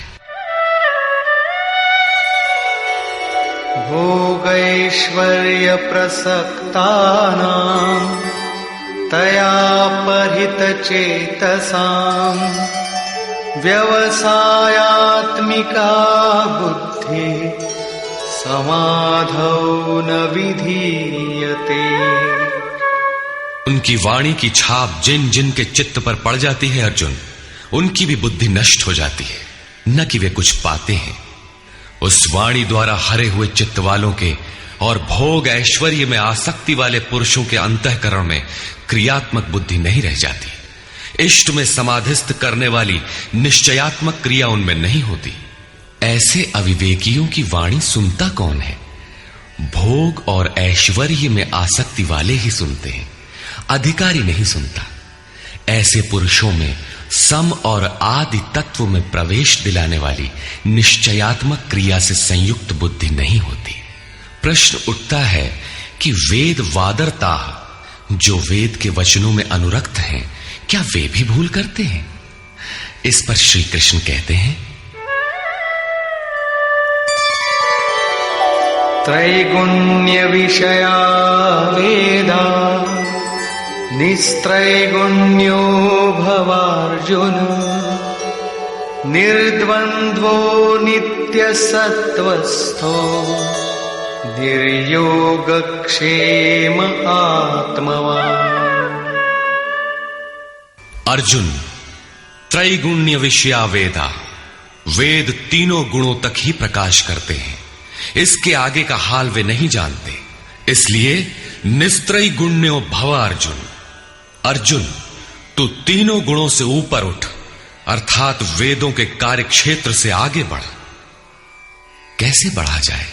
इस पर श्री कृष्ण कहते हैं, निर्द्वंद्वः, सुख दुख के द्वंद्वों से रहित, नित्य सत्य वस्तु में स्थित और योग क्षेम को न चाहता हुआ आत्मपरायण हो, इस प्रकार ऊपर उठ। प्रश्न उठता है कि हम ही उठें या कोई वेदों से ऊपर उठा भी है? श्री कृष्ण बताते हैं कि आगे जो भी उठता है ब्रह्म को जानता है, और जो ब्रह्म को जानता है वो विप्र है। यावानर्थ उदपाने सर्वतः संप्लुतोदके तावान् सर्वेषु वेदेषु ब्राह्मणस्य विजानतः। सब ओर से परिपूर्ण जलाशय को प्राप्त होने पर मनुष्य का छोटे जलाशय से जितना प्रयोजन रहता है, अच्छी प्रकार ब्रह्म को जानने वाले ब्राह्मण का वेदों से उतना ही प्रयोजन रहता है। तात्पर्य यह है कि जो वेदों से ऊपर उठता है वो ब्रह्म को जानता है, वही ब्राह्मण है। अर्थात तू वेदों से ऊपर उठ, ब्राह्मण बन। अर्जुन क्षत्रिय था। श्री कृष्ण कहते हैं कि ब्राह्मण बन। ब्राह्मण, क्षत्रिय इत्यादि वर्ण स्वभाव की क्षमताओं के नाम है। ये कर्म प्रधान है, न कि जन्म से निर्धारित होने वाली कोई रूढ़ी। जिसे गंगा की धारा प्राप्त है उसे क्षुद्र जलाशय से क्या प्रयोजन? कोई उसमें शौच लेता है तो कोई पशुओं को नहला देता है, इसके आगे कोई उपयोग नहीं है। इसी प्रकार ब्रह्म को साक्षात जानने वाले उस विप्र महापुरुष का, उस ब्राह्मण का वेदों से उतना ही प्रयोजन रह जाता है। प्रयोजन रहता अवश्य है, वेद रहते हैं क्योंकि पीछे वालों के लिए उनका उपयोग है। वहीं से चर्चा आरंभ होगी। इसके उपरांत योगेश्वर श्री कृष्ण कर्म करते समय की जाने वाली सावधानियों का प्रतिपादन करते हैं। कर्मण्येवाधिकारस्ते मा फलेषु कदाचन मा कर्मफलहेतुर्भुर्मा ते संगोस्त्वकर्मणि। कर्म करने में ही तेरा अधिकार हो, फल में कभी नहीं। ऐसा समझ के फल है ही नहीं। फल की वासना वाला भी मत हो और कर्म करने में तेरी अश्रद्धा भी ना हो। अब तक योगेश्वर श्री कृष्ण ने 39वें श्लोक में पहली बार कर्म का नाम लिया, किंतु यह नहीं बताया कि वो कर्म है क्या और उसे करें कैसे। उस कर्म की विशेषताओं पर प्रकाश डाला कि अर्जुन, इस कर्म द्वारा तू कर्मों के बंधन से अच्छी प्रकार छूट जाएगा। अर्जुन, इसमें आरंभ का अर्थात बीज का नाश नहीं है। आरंभ कर दे तो प्रकृति के पास कोई उपाय नहीं कि उसे नष्ट कर दे। अर्जुन, इसमें सीमित फल रूपी दोष भी नहीं है कि स्वर्ग रिद्धियों सिद्धियों में फंसाकर खड़ा कर दे। अर्जुन, इस कर्म का थोड़ा भी साधन जन्म मरण के भय से उद्धार कराने वाला होता है। किंतु अभी तक उन्होंने यह नहीं बताया कि वो कर्म है क्या, किया कैसे जाए। इसी अध्याय के 41वें श्लोक में उन्होंने बताया, अर्जुन, इसमें निश्चयात्मक बुद्धि एक ही है, क्रिया एक ही है। तो क्या बहुत सी क्रिया वाले भजन नहीं करते? श्री कृष्ण कहते हैं, वे कर्म नहीं करते। इसका कारण बताते हुए कहते हैं कि अविवेकियों की बुद्धि अनंत शाखा वाली होती है, इसलिए वे अनंत क्रियाओं का विस्तार कर लेते हैं। वे दिखावटी शोभा युक्त वाणी में इन क्रियाओं को व्यक्त भी करते हैं। उनकी वाणी की छाप जिनके चित्त पर पड़ जाती है, उनकी भी बुद्धि नष्ट हो जाती है। अतः निश्चयात्मक क्रिया एक ही है, लेकिन यह नहीं बताया कि वो क्रिया कौन सी है। 47वें श्लोक में उन्होंने कहा, अर्जुन, कर्म करने में ही तेरा अधिकार है, फल में कभी नहीं। फल की वासना वाला भी मत हो और कर्म करने में तेरी अश्रद्धा ना हो। अर्थात निरंतर करने के लिए उसी में लीन होकर करें। किंतु यह नहीं बताया कि वो कर्म है क्या। प्रायः इस श्लोक का उद्धरण देकर लोग कहते हैं कि कुछ भी करो, केवल फल की कामना मत करो, हो गया निष्काम कर्म योग। किंतु अभी तक श्री कृष्ण ने बताया ही नहीं कि कर्म है कौन सा जिसे करें। यहां पर केवल कर्म की विशेषताओं पर प्रकाश डाला कि कर्म देता क्या है और कर्म को करते समय बरती जाने वाली सावधानियां क्या हैं, उन पर प्रकाश डाला। प्रश्न ज्यों का त्यों बना हुआ है, जिसे योगेश्वर आगे अध्याय 3-4 में स्पष्ट करेंगे। पुनः इसी पर बल देते हैं। योगस्थः कुरु कर्माणि संगं त्यक्त्वा धनंजय सिद्ध्य सिद्ध्योः समो भूत्वा समत्वं योग उच्यते। धनंजय, आसक्ति और संग दोष को त्याग कर सिद्धि और असिद्धि में समान भाव रखकर योग में स्थित होकर कर्म कर। कौन सा कर्म? निष्काम कर्म कर। समत्वम योग उच्यते। ये समत्व भाव ही योग कहलाता है। विषमता जिसमें ना हो, ऐसा भाव समत्व कहलाता है। रिद्धियां सिद्धियां विषम बनाती हैं, आसक्ति हमें विषम बनाती है, फल की इच्छा विषमता पैदा करती है। इसीलिए फल की वासना न हो, फिर भी कर्म करने में अश्रद्धा ना हो। देखी सुनी सभी वस्तुओं में आसक्ति का त्याग करके प्राप्ति और अप्राप्ति के विषय में न सोचकर केवल योग में स्थित रहते हुए कर्म कर।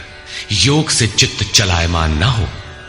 योग एक पराकाष्ठा की स्थिति है और एक प्रारंभ की स्थिति भी होती है। प्रारंभ में भी हमारी दृष्टि लक्ष्य पर ही रहनी चाहिए।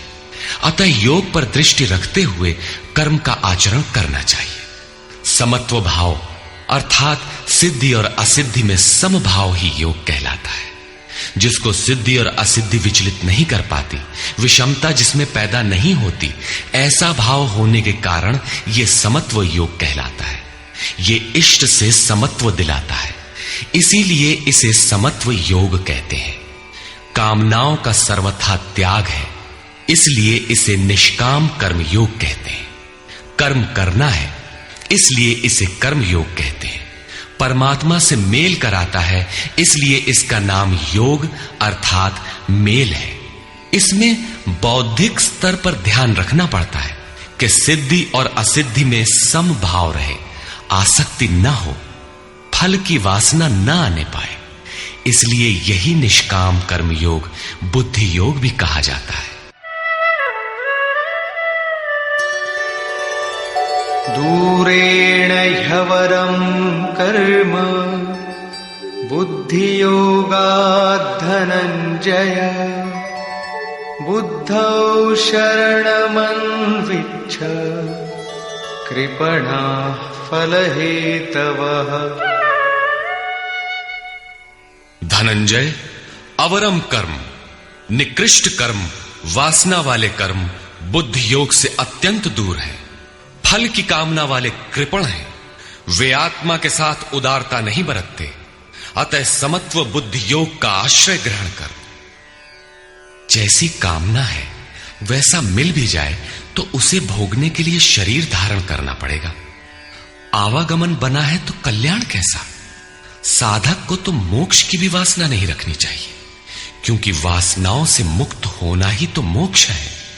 फल की प्राप्ति का चिंतन करने से साधक का समय व्यर्थ नष्ट हो जाता है और फल प्राप्त होने पर वो उसी फल में उलझ जाता है। उसकी साधना समाप्त हो जाती है। आगे वो भजन क्यों करे, वहां से वो भटक जाता है। इसलिए समत्व बुद्धि से योग का आचरण करें। ज्ञान मार्ग को भी श्री कृष्ण ने बुद्धि योग कहा था कि अर्जुन, ये बुद्धि तेरे लिए ज्ञान योग के विषय में कही गई। और यहां निष्काम कर्म योग को भी बुद्धि योग कहा गया। वस्तुतः दोनों में बुद्धि का दृष्टिकोण का ही अंतर है। उसमें लाभ हानि का रिकॉर्ड रखकर उसे जांच कर चलना पड़ता है। इसमें भी बौद्धिक स्तर पर समत्व बनाए रखना पड़ता है, इसलिए इसे समत्व बुद्धि योग कहा जाता है। इसलिए धनंजय, तू समत्व बुद्धि योग का आश्रय ग्रहण कर, क्योंकि फल की वासना वाले अत्यंत कृपण हैं। बुद्धियुक्तो जहातीह उभे सुकृत दुष्कृते तस्माद्योगाय युज्यस्व योग कर्मसु कौशलम्। समत्व बुद्धि युक्त पुरुष पुण्य पाप दोनों को ही इसी लोक में त्याग देता है, उनसे लिपायमान नहीं होता। इसलिए समत्व बुद्धि योग के लिए चेष्टा कर। योगः कर्मसु कौशलम, समत्व बुद्धि के साथ कर्मों का आचरण कौशल ही योग है। संसार में कर्म करने के दो दृष्टिकोण प्रचलित हैं। लोग कर्म करते हैं तो उसका फल भी अवश्य चाहते हैं, या फल न मिले तो कर्म करना ही नहीं चाहते। किंतु योगेश्वर श्री कृष्ण इन कर्मों को बंधनकारी बताते हुए आराधना को एकमात्र कर्म मानते हैं। इस अध्याय में उन्होंने कर्म का नाम मात्र लिया। अध्याय 3 के 9वें श्लोक में उसकी परिभाषा दी और चौथे अध्याय में कर्म के स्वरूप पर विस्तार से प्रकाश डाला।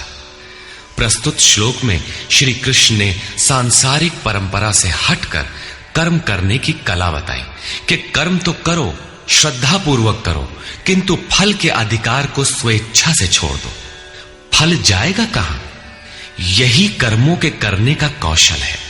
निष्काम साधक की समग्र शक्ति इस प्रकार कर्म में लगी रहती है। फिर भी जिज्ञासा स्वाभाविक है कि क्या सदैव कर्म ही करते रहना है या इसका कुछ परिणाम भी निकलेगा? इसे देखें। कर्मजं बुद्धियुक्ता हि फलं त्यक्त्वा मनीषिणः जन्मबन्धविनिर्मुक्ताः पदं गच्छन्त्यनामयम्। बुद्धि योग से युक्त ज्ञानी जन कर्मों से उत्पन्न होने वाले फल को त्याग कर जन्म और मृत्यु के बंधन से छूट जाते हैं। वे निर्दोष अमृतमय परम पद को प्राप्त होते हैं। अर्जुन की दृष्टि त्रिलोकी के साम्राज्य तथा देवताओं के स्वामीपन तक ही सीमित थी। इतने तक के लिए भी वो युद्ध में प्रवृत्त नहीं हो रहा था। यहां श्री कृष्ण उसे नवीन तथ्य उद्घाटित करते हैं कि आसक्ति रहित कर्म द्वारा अनामय पद प्राप्त होता है। निष्काम कर्म योग परम पद को दिलाता है, जहां मृत्यु का प्रवेश नहीं है। इस कर्म में प्रवृत्ति कब होगी? यदा ते मोह कलिलं बुद्धिर्व्यतितरिष्यति तदा गन्तासि निर्वेदं श्रोतव्यस्य श्रुतस्य च।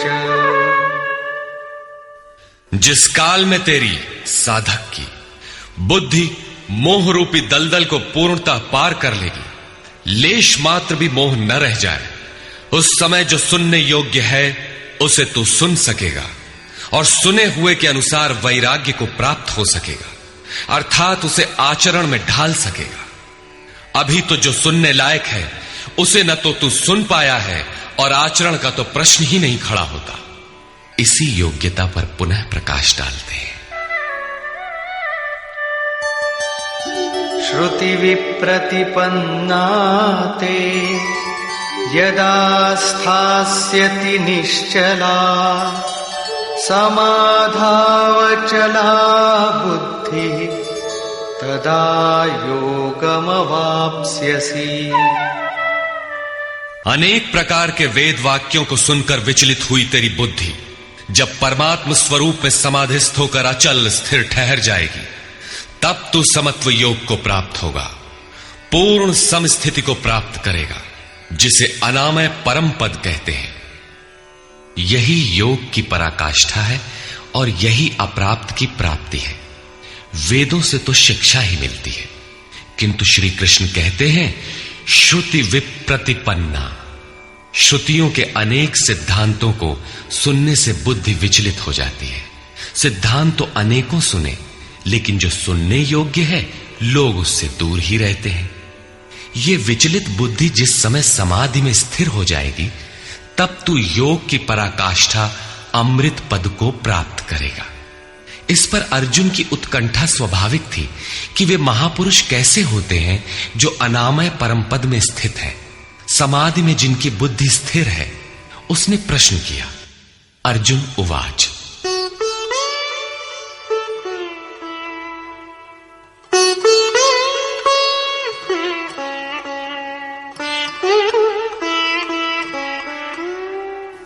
स्थितप्रज्ञस्य का भाषा समाधिस्थस्य केशव स्थितधिः किं प्रभाषेत किमासीत व्रजेत किम्।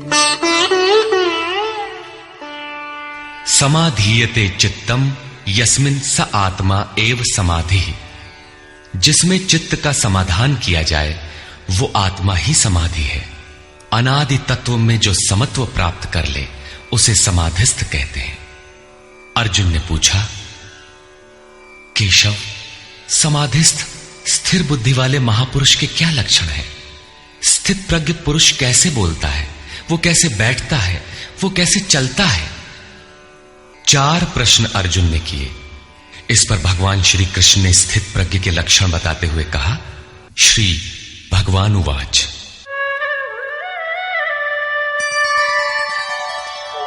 प्रजहाति यदा कामान् सर्वान् पार्थमनोगतान् आत्मन्येवात्मना तुष्टः स्थितप्रज्ञस्तदुच्यते। पार्थ, जब मनुष्य मन में स्थित संपूर्ण कामनाओं को त्याग देता है, तब वो आत्मा से ही आत्मा में संतुष्ट हुआ स्थिर बुद्धि वाला कहा जाता है। कामनाओं के त्याग पर ही आत्मा का दिग्दर्शन होता है। ऐसा आत्माराम आत्मतृप्त महापुरुष ही स्थित प्रज्ञ है। दुःखेष्वनुद्विग्नमनाः सुखेषु विगतस्पृहः वीतरागभयक्रोधः स्थितधीर्मुनिरुच्यते। दैहिक, दैविक तथा भौतिक दुखों में जिसका मन उद्विग्न नहीं होता, सुखों की प्राप्ति में जिसकी स्पृहा दूर हो गई है तथा जिसके राग, भय और क्रोध नष्ट हो गए हैं, मननशीलता की चरम सीमा पर पहुंचा हुआ मुनि स्थित प्रज्ञ कहा जाता है। उसके अन्य लक्षण बताते हैं। यः सर्वत्रानभिस्नेहः तत्तत्प्राप्य शुभाशुभम् नाभिनन्दति न द्वेष्टि तस्य प्रज्ञा प्रतिष्ठिता। जो पुरुष सर्वत्र स्नेह रहित हुआ, शुभ अथवा अशुभ को प्राप्त होकर न तो प्रसन्न होता है और न द्वेष करता है, उसकी बुद्धि स्थिर है। शुभ वो है जो परमात्म स्वरूप में लगाता है, अशुभ वो है जो प्रकृति की ओर ले जाने वाला होता है। किंतु स्थित प्रज्ञ पुरुष अनुकूल परिस्थितियों से न प्रसन्न होता है और न प्रतिकूल परिस्थितियों से द्वेष करता है, क्योंकि प्राप्त होने योग्य वस्तु न उससे भिन्न है और न पतित करने वाले विकार ही उसके लिए है। अर्थात अब साधन से उसका अपना कोई प्रयोजन नहीं रहा। ऐसा व्यक्ति स्थित प्रज्ञ कहा जाता है। यदा संहरते चायं कूर्मोऽङ्गानीव सर्वशः इन्द्रियाणीन्द्रियार्थेभ्यः तस्य प्रज्ञा प्रतिष्ठिता। जिस प्रकार कछुआ अपने अंगों को समेट लेता है, ठीक वैसे ही ये पुरुष जब सब ओर से अपने अंगों को समेट लेता है, तब उसकी बुद्धि स्थिर होती है। खतरे को देखते ही कछुआ जिस प्रकार अपने सिर और पैर समेट लेता है, ठीक इसी प्रकार जो पुरुष विषयों में विचरती हुई इंद्रियों को सब ओर से समेटकर हृदय देश में निरोध कर लेता है, उस काल में उस पुरुष की बुद्धि स्थिर होती है। किंतु ये तो एक दृष्टांत मात्र है। खतरे का एहसास मिटते ही कछुआ तो अपने अंगों को पुनः फैला देता है। क्या इसी प्रकार स्थित प्रज्ञ महापुरुष भी विषयों में रस लेने लगता है? इस पर कहते हैं, विषया विनिवर्तन्ते निराहारस्य देहिनः रसवर्जं रसोऽप्यस्य परं दृष्ट्वा निवर्तते। इंद्रियों द्वारा विषयों को न ग्रहण करने वाले पुरुषों के विषय तो निवृत्त हो जाते हैं, क्योंकि वे ग्रहण ही नहीं करते, किंतु उनका राग नहीं निवृत्त होता, आसक्ति लगी रहती है। संपूर्ण इंद्रियों को विषयों से समेटने वाले निष्काम कर्मी का राग भी परम दृष्टवा, परम तत्व परमात्मा का साक्षात्कार करके निवृत्त हो जाता है। महापुरुष कछुए की तरह अपनी इंद्रियों को विषयों में नहीं फैलाता। एक बार जब इंद्रियां सिमट गईं तो संस्कार ही मिट जाते हैं, पुनः वे नहीं निकलते। निष्काम कर्मयोग के आचरण द्वारा परमात्मा के प्रत्यक्ष दर्शन के साथ उस पुरुष का विषयों से राग भी निवृत्त हो जाता है। प्रायः चिंतन पथ में हठ करते हैं। हठ से इंद्रियों को रोककर वे विषय से तो निवृत्त हो जाते हैं, किंतु मन में उनका चिंतन राग लगा रहता है। ये आसक्ति परम दृष्टवा परमात्मा का साक्षात्कार करने के बाद ही निवृत्त होती है, इसके पूर्व नहीं। पूज्य महाराज जी इस संबंध में अपनी एक घटना बताया करते थे। गृह त्याग से पूर्व उन्हें 3 बार आकाशवाणियां हुई थी। हमने पूछा, महाराज जी आपको आकाशवाणी क्यों हुई, हम लोगों को तो नहीं हुई? तब इस पर महाराज जी कहे, हो ई शंका मोहू के बही रही, अर्थात ये संदेह मुझे भी हुआ था। तब अनुभव में आया कि मैं 7 जन्म से लगातार साधु हूं। 4 जन्म तो केवल साधुओं सा वेश बनाए, तिलक लगाए, कहीं विभूति पोते, कहीं कमंडलू लिए विचरण कर रहा हूं। योग क्रिया की जानकारी नहीं थी, लेकिन पिछले 3 जन्म से बढ़िया साधु हूं, जैसा होना चाहिए। मुझ में योग क्रिया जागृत थी। पिछले जन्म में पार लग चला था, निवृत्ति हो चली थी, किंतु 2 इच्छाएं रह गई थी, एक तो स्त्री और दूसरी गांजा। अंतर मन में इच्छाएं थीं, किंतु बाहर से हमने शरीर को दृढ़ रखा। मन में वासना लगी थी, इसलिए जन्म लेना पड़ा। जन्म लेते ही भगवान ने थोड़े ही समय में सब दिखा सुनाकर निवृत्ति दिला दी। 2-3 चटकना दिया और साधु बना दिया। ठीक यही बात श्री कृष्ण कहते हैं कि इंद्रियों द्वारा विषयों को न ग्रहण करने वाले पुरुष के भी विषय तो निवृत्त हो जाते हैं, किंतु साधना द्वारा परम पुरुष परमात्मा का साक्षात्कार कर लेने पर वो विषयों के राग से भी निवृत्त हो जाता है। अतः जब तक साक्षात्कार न हो, कर्म करना है। इंद्रियों को विषयों से समेटना कठिन है। इस पर प्रकाश डालते हैं, यततो ह्यपि कौन्तेय पुरुषस्य विपश्चितः इंद्रियाणि प्रमाथीनि हरन्ति प्रसभं मनः। कौन्तेय, प्रयत्न करने वाले मेधावी पुरुष की प्रमथनशील इंद्रियां उसके मन को बलात् हर लेती हैं, विचलित कर देती हैं। इसलिए तानि सर्वाणि संयम्य युक्त आसीत मत्परः वशे हि यस्येन्द्रियाणि तस्य प्रज्ञा प्रतिष्ठिता। उन संपूर्ण इंद्रियों को संयत करके योग से युक्त और समर्पण के साथ मेरे आश्रित हो, क्योंकि जिस पुरुष की इंद्रियां वश में होती हैं उसी की बुद्धि स्थिर होती है। यहां योगेश्वर श्री कृष्ण साधन के निषेधात्मक अवयवों के साथ उसके विधेयात्मक पहलू पर जोर देते हैं। केवल संयम और निषेध से इंद्रियां वश में नहीं होती। समर्पण के साथ इष्ट चिंतन अनिवार्य है। इष्ट चिंतन के अभाव में विषय चिंतन होगा, जिसके कुपरिणाम श्री कृष्ण के ही शब्दों में देखें।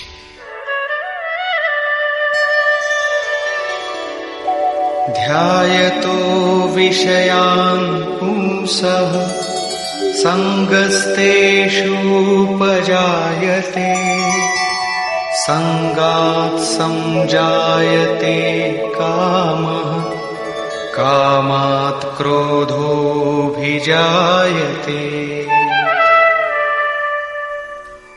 विषयों का चिंतन करने वाले पुरुष की उन विषयों में आसक्ति हो जाती है।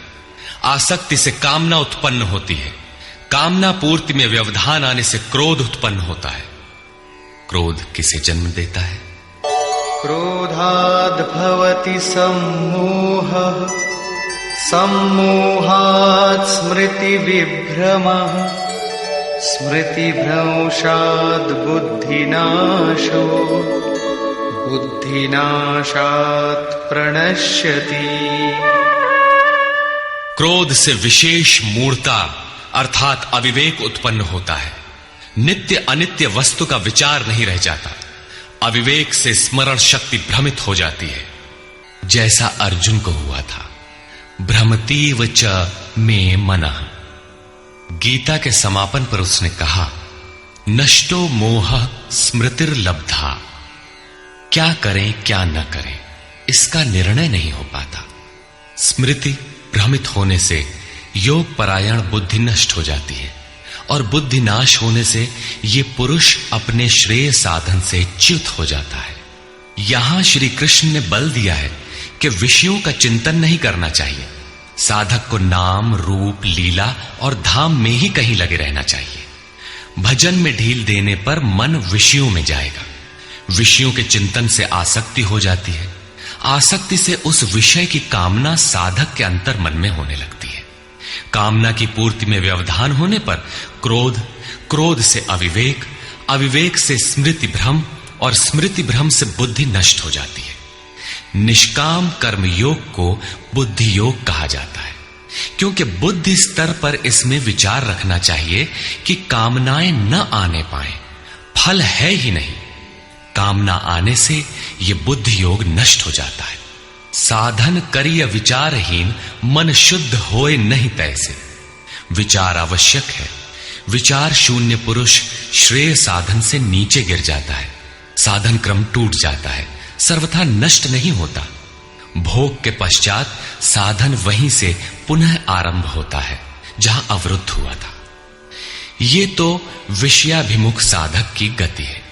स्वाधीन अंतःकरण वाला साधक किस गति को प्राप्त होता है?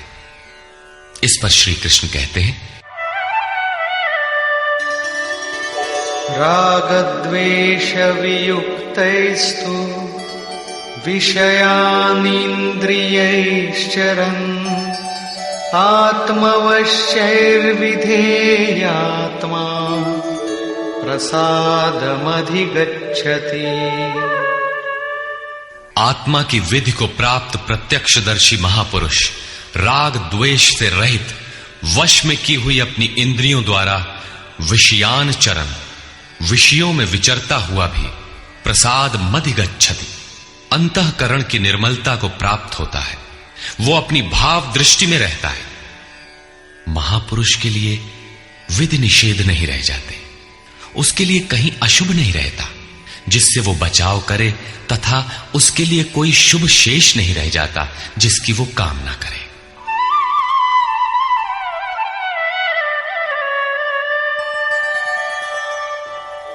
प्रसादे सर्वदुःखानां हानिरस्योपजायते प्रसन्नचेतसो याशु बुद्धि पर्यवतिष्ठते। भगवान के पूर्ण कृपा प्रसाद भगवत्ता से संयुक्त होने पर इसके संपूर्ण दुखों का अभाव हो जाता है। दुखालयम अशाश्वतम, संसार का अभाव हो जाता है। और उस प्रसन्न चित्त वाले पुरुष की बुद्धि शीघ्र ही अच्छी प्रकार स्थिर हो जाती है। किंतु जो योग युक्त नहीं है, उनकी दशा पर प्रकाश डालते हैं। नास्ति बुद्धिरयुक्तस्य न चायुक्तस्य भावना न चाभावयतः शांति अशांतस्य कुतः सुखम्। योग साधन रहित पुरुष के अंतःकरण में निष्काम कर्मयुक्त बुद्धि नहीं होती। उस अयुक्त के अंतःकरण में भाव भी नहीं होता। भावना रहित पुरुष को शांति कहां और अशांत पुरुष को सुख कहां। योग क्रिया करने से कुछ दिखाई पड़ने पर ही भाव बनता है। जाने बिनु ना होई प्रतीति, भावना बिना शांति नहीं मिलती। और शांति रहित पुरुष को सुख अर्थात शाश्वत सनातन की प्राप्ति नहीं होती। इंद्रियाणां हि चरतां यन्मनोनुविधीयते तदस्य हरति प्रज्ञां वायुर्नावमिवाम्भसि। जल में नाव को जिस प्रकार वायु हरण करके गंतव्य से दूर कर देता है, ठीक वैसे ही विषयों में विचरण करती हुई इंद्रियों में जिस इंद्रिय के साथ मन रहता है, वो एक ही इंद्रिय उस अयुक्त पुरुष की बुद्धि को हर लेती है। अतः योग का आचरण अनिवार्य है। क्रियात्मक आचरण पर श्री कृष्ण पुनः बल देते हैं। तस्माद्यस्य महाबाहो निगृहीतानि सर्वशः इंद्रियाणीन्द्रियार्थेभ्यः तस्य प्रज्ञा प्रतिष्ठिता। इससे हे महाबाहो, जिस पुरुष की इंद्रियां इंद्रियों के विषयों से सर्वथा वश में की हुई होती हैं, उसकी बुद्धि स्थिर होती है। बाहु कार्य क्षेत्र का प्रतीक है। भगवान महाबाहु एवं आजानुबाहु कहे जाते हैं। वे बिना हाथ पैर के सर्वत्र कार्य करते हैं। उनमें जो प्रवेश पाता है या जो उसी भगवत्ता की ओर अग्रसर है, वो भी महाबाहु है। श्री कृष्ण और अर्जुन दोनों को महाबाहु कहा गया है। या निशा सर्वभूतानां तस्यां जागर्ति संयमी यस्यां जागृति भूतानि सा निशा पश्यतो मुनि। संपूर्ण भूत प्राणियों के लिए वो परमात्मा रात्रि के तुल्य है, क्योंकि दिखाई नहीं देता, न विचार ही काम करता है, इसलिए रात्रि सदृश है। उस रात्रि में परमात्मा में संयमी पुरुष भली प्रकार देखता है, चलता है, जागता है, क्योंकि वहां उसकी पकड़ है। योगी इंद्रियों के संयम द्वारा उसमें प्रवेश पा जाता है। जिन नाशवान सांसारिक सुख भोग के लिए संपूर्ण प्राणी रात दिन परिश्रम करते हैं, योगी के लिए वही निशा है। रमा विलासु राम अनुरागी तजत बमन जिमि जन बड़ भागी। जो योगी परमार्थ पथ में निरंतर सजग और भौतिक ऐषणाओं से सर्वथा निष्प्रिय होता है, वही उस इष्ट में प्रवेश पाता है। वो रहता तो संसार में ही है, किंतु संसार का उस पर प्रभाव नहीं पड़ता। महापुरुष की इस रहनी का चित्रण देखें। आपूर्यमाणमचल प्रतिष्ठम् समुद्रमापः प्रविशन्ति यद्वत् तद्वत् कामायं प्रविशन्ति सर्वे स शान्तिमाप्नोति न कामकामी। जैसे सब ओर से परिपूर्ण अचल प्रतिष्ठा वाले समुद्र में नदियों के जल उसको चलायमान न करते हुए बड़े वेग से उसमें समा जाते हैं, ठीक वैसे ही परमात्मा में स्थित प्रज्ञ पुरुष में संपूर्ण भोग विकार उत्पन्न किए बिना समा जाते हैं। ऐसा पुरुष परम शांति को प्राप्त होता है, न कि भोगों को चाहने वाला।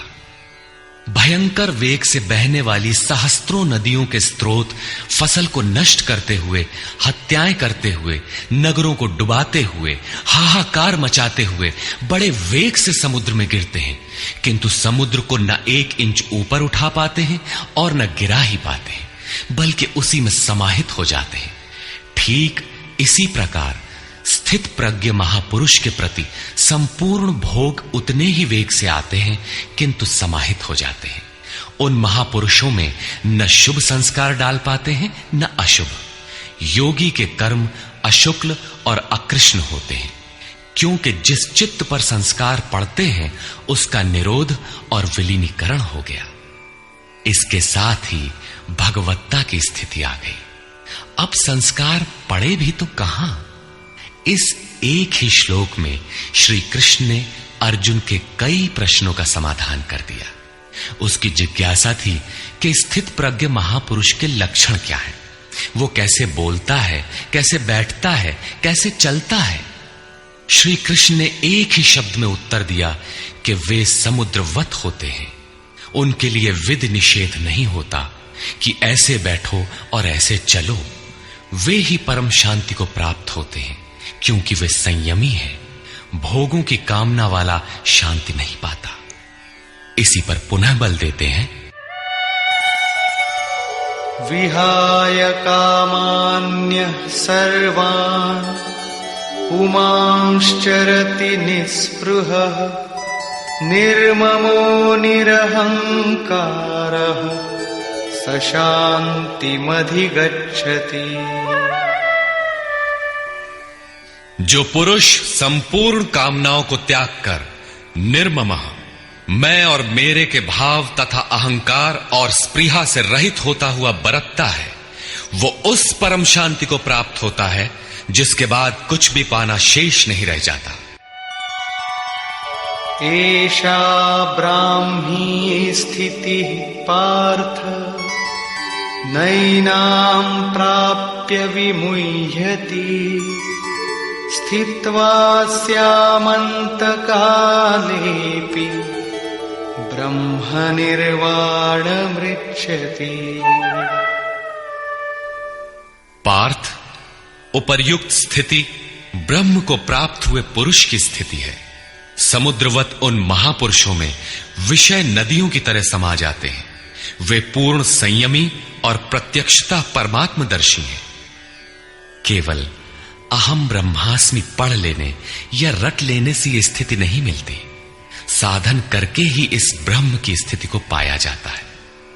ऐसा महापुरुष ब्रह्म निष्ठा में स्थित रहते हुए शरीर के अंत काल में भी ब्रह्मानंद को ही प्राप्त होता है। निष्कर्ष, प्रायः कुछ लोग कहते हैं कि दूसरे अध्याय में गीता पूर्ण हो गई, किंतु यदि केवल कर्म का नाम मात्र लेने से कर्म पूरा हो जाता हो तब तो गीता का समापन माना जा सकता है। इस अध्याय में योगेश्वर श्री कृष्ण ने यही बताया कि अर्जुन, निष्काम कर्मयोग के विषय में सुन, जिसे जानकर तू संसार बंधन से छूट जाएगा। कर्म करने में तेरा अधिकार है, फल में कभी नहीं। कर्म करने में तेरी अश्रद्धा भी ना हो, निरंतर करने के लिए तत्पर हो जा। इसके परिणाम में तू परम दृष्टवा, परम पुरुष का दर्शन कर स्थित प्रज्ञ बनेगा, परम शांति पाएगा। किंतु यह नहीं बताया कि कर्म है क्या। यह सांख्य योग नामक अध्याय नहीं है। यह नाम शास्त्रकार का नहीं अपितु टीकाकारों की देन है। वे अपनी बुद्धि के अनुसार ही ग्रहण करते हैं, तो आश्चर्य क्या है। इस अध्याय में कर्म की गरिमा, उसे करने में बरती जाने वाली सावधानी और स्थित प्रज्ञ के लक्षण बताकर श्री कृष्ण ने अर्जुन के मन में कर्म के प्रति उत्कंठा जागृत की है। उसे कुछ प्रश्न दिए हैं। आत्मा शाश्वत है, सनातन है, उसे जानकर तत्वदर्शी बनो। उसकी प्राप्ति के दो साधन हैं, ज्ञान योग और निष्काम कर्म योग। अपनी शक्ति को समझकर हानि लाभ का स्वयं निर्णय लेकर कर्म में प्रवृत्त होना ज्ञान मार्ग है, तथा इष्ट पर निर्भर होकर समर्पण के साथ उसी कर्म में प्रवृत्त होना निष्काम कर्म मार्ग या भक्ति मार्ग है। गोस्वामी तुलसीदास ने दोनों का चित्रण इस प्रकार किया है। मोरे प्रौढ़ तनय सम ज्ञानी, बालक सुत समदास अमानी। जनहि मोर बल निज बल ताही, दुह कह काम क्रोध रिपु आही। मेरे दो प्रकार के भजने वाले हैं, एक ज्ञान मार्गी, दूसरा भक्ति मार्गी। निष्काम कर्म मार्गी या भक्ति मार्गी शरणागत होकर मेरा आश्रय लेकर चलता है। ज्ञान योगी अपनी शक्ति सामने रखकर अपनी हानि लाभ का विचार कर अपने भरोसे चलता है, जबकि दोनों के शत्रु एक ही हैं। ज्ञान मार्गी को काम क्रोधादि शत्रुओं पर विजय पाना है और निष्काम कर्म योगी को भी इन्हीं से युद्ध करना है। कामनाओं का त्याग दोनों करते हैं और दोनों मार्गों में किया जाने वाला कर्म भी एक ही है। इस कर्म के परिणाम में परम शांति को प्राप्त हो जाओगे। लेकिन यह नहीं बताया कि कर्म है क्या। अब आपके भी समक्ष कर्म एक प्रश्न है। अर्जुन के मन में भी कर्म के प्रति जिज्ञासा हुई। तीसरे अध्याय के आरंभ में ही उसने कर्म विषयक प्रश्न प्रस्तुत किया। अतः ओम तत्सदिति श्रीमद् भगवद गीता सूपनिषत्सु ब्रह्म विद्यायाम योग शास्त्रे श्री कृष्णार्जुन संवादे कर्म जिज्ञासा नाम द्वितीयो अध्यायः। इस प्रकार स्वामी अड़गड़ानंद कृत श्रीमद् भगवद गीता के भाष्य यथार्थ गीता का दूसरा अध्याय पूर्ण होता है। हरि ओम तत्सत।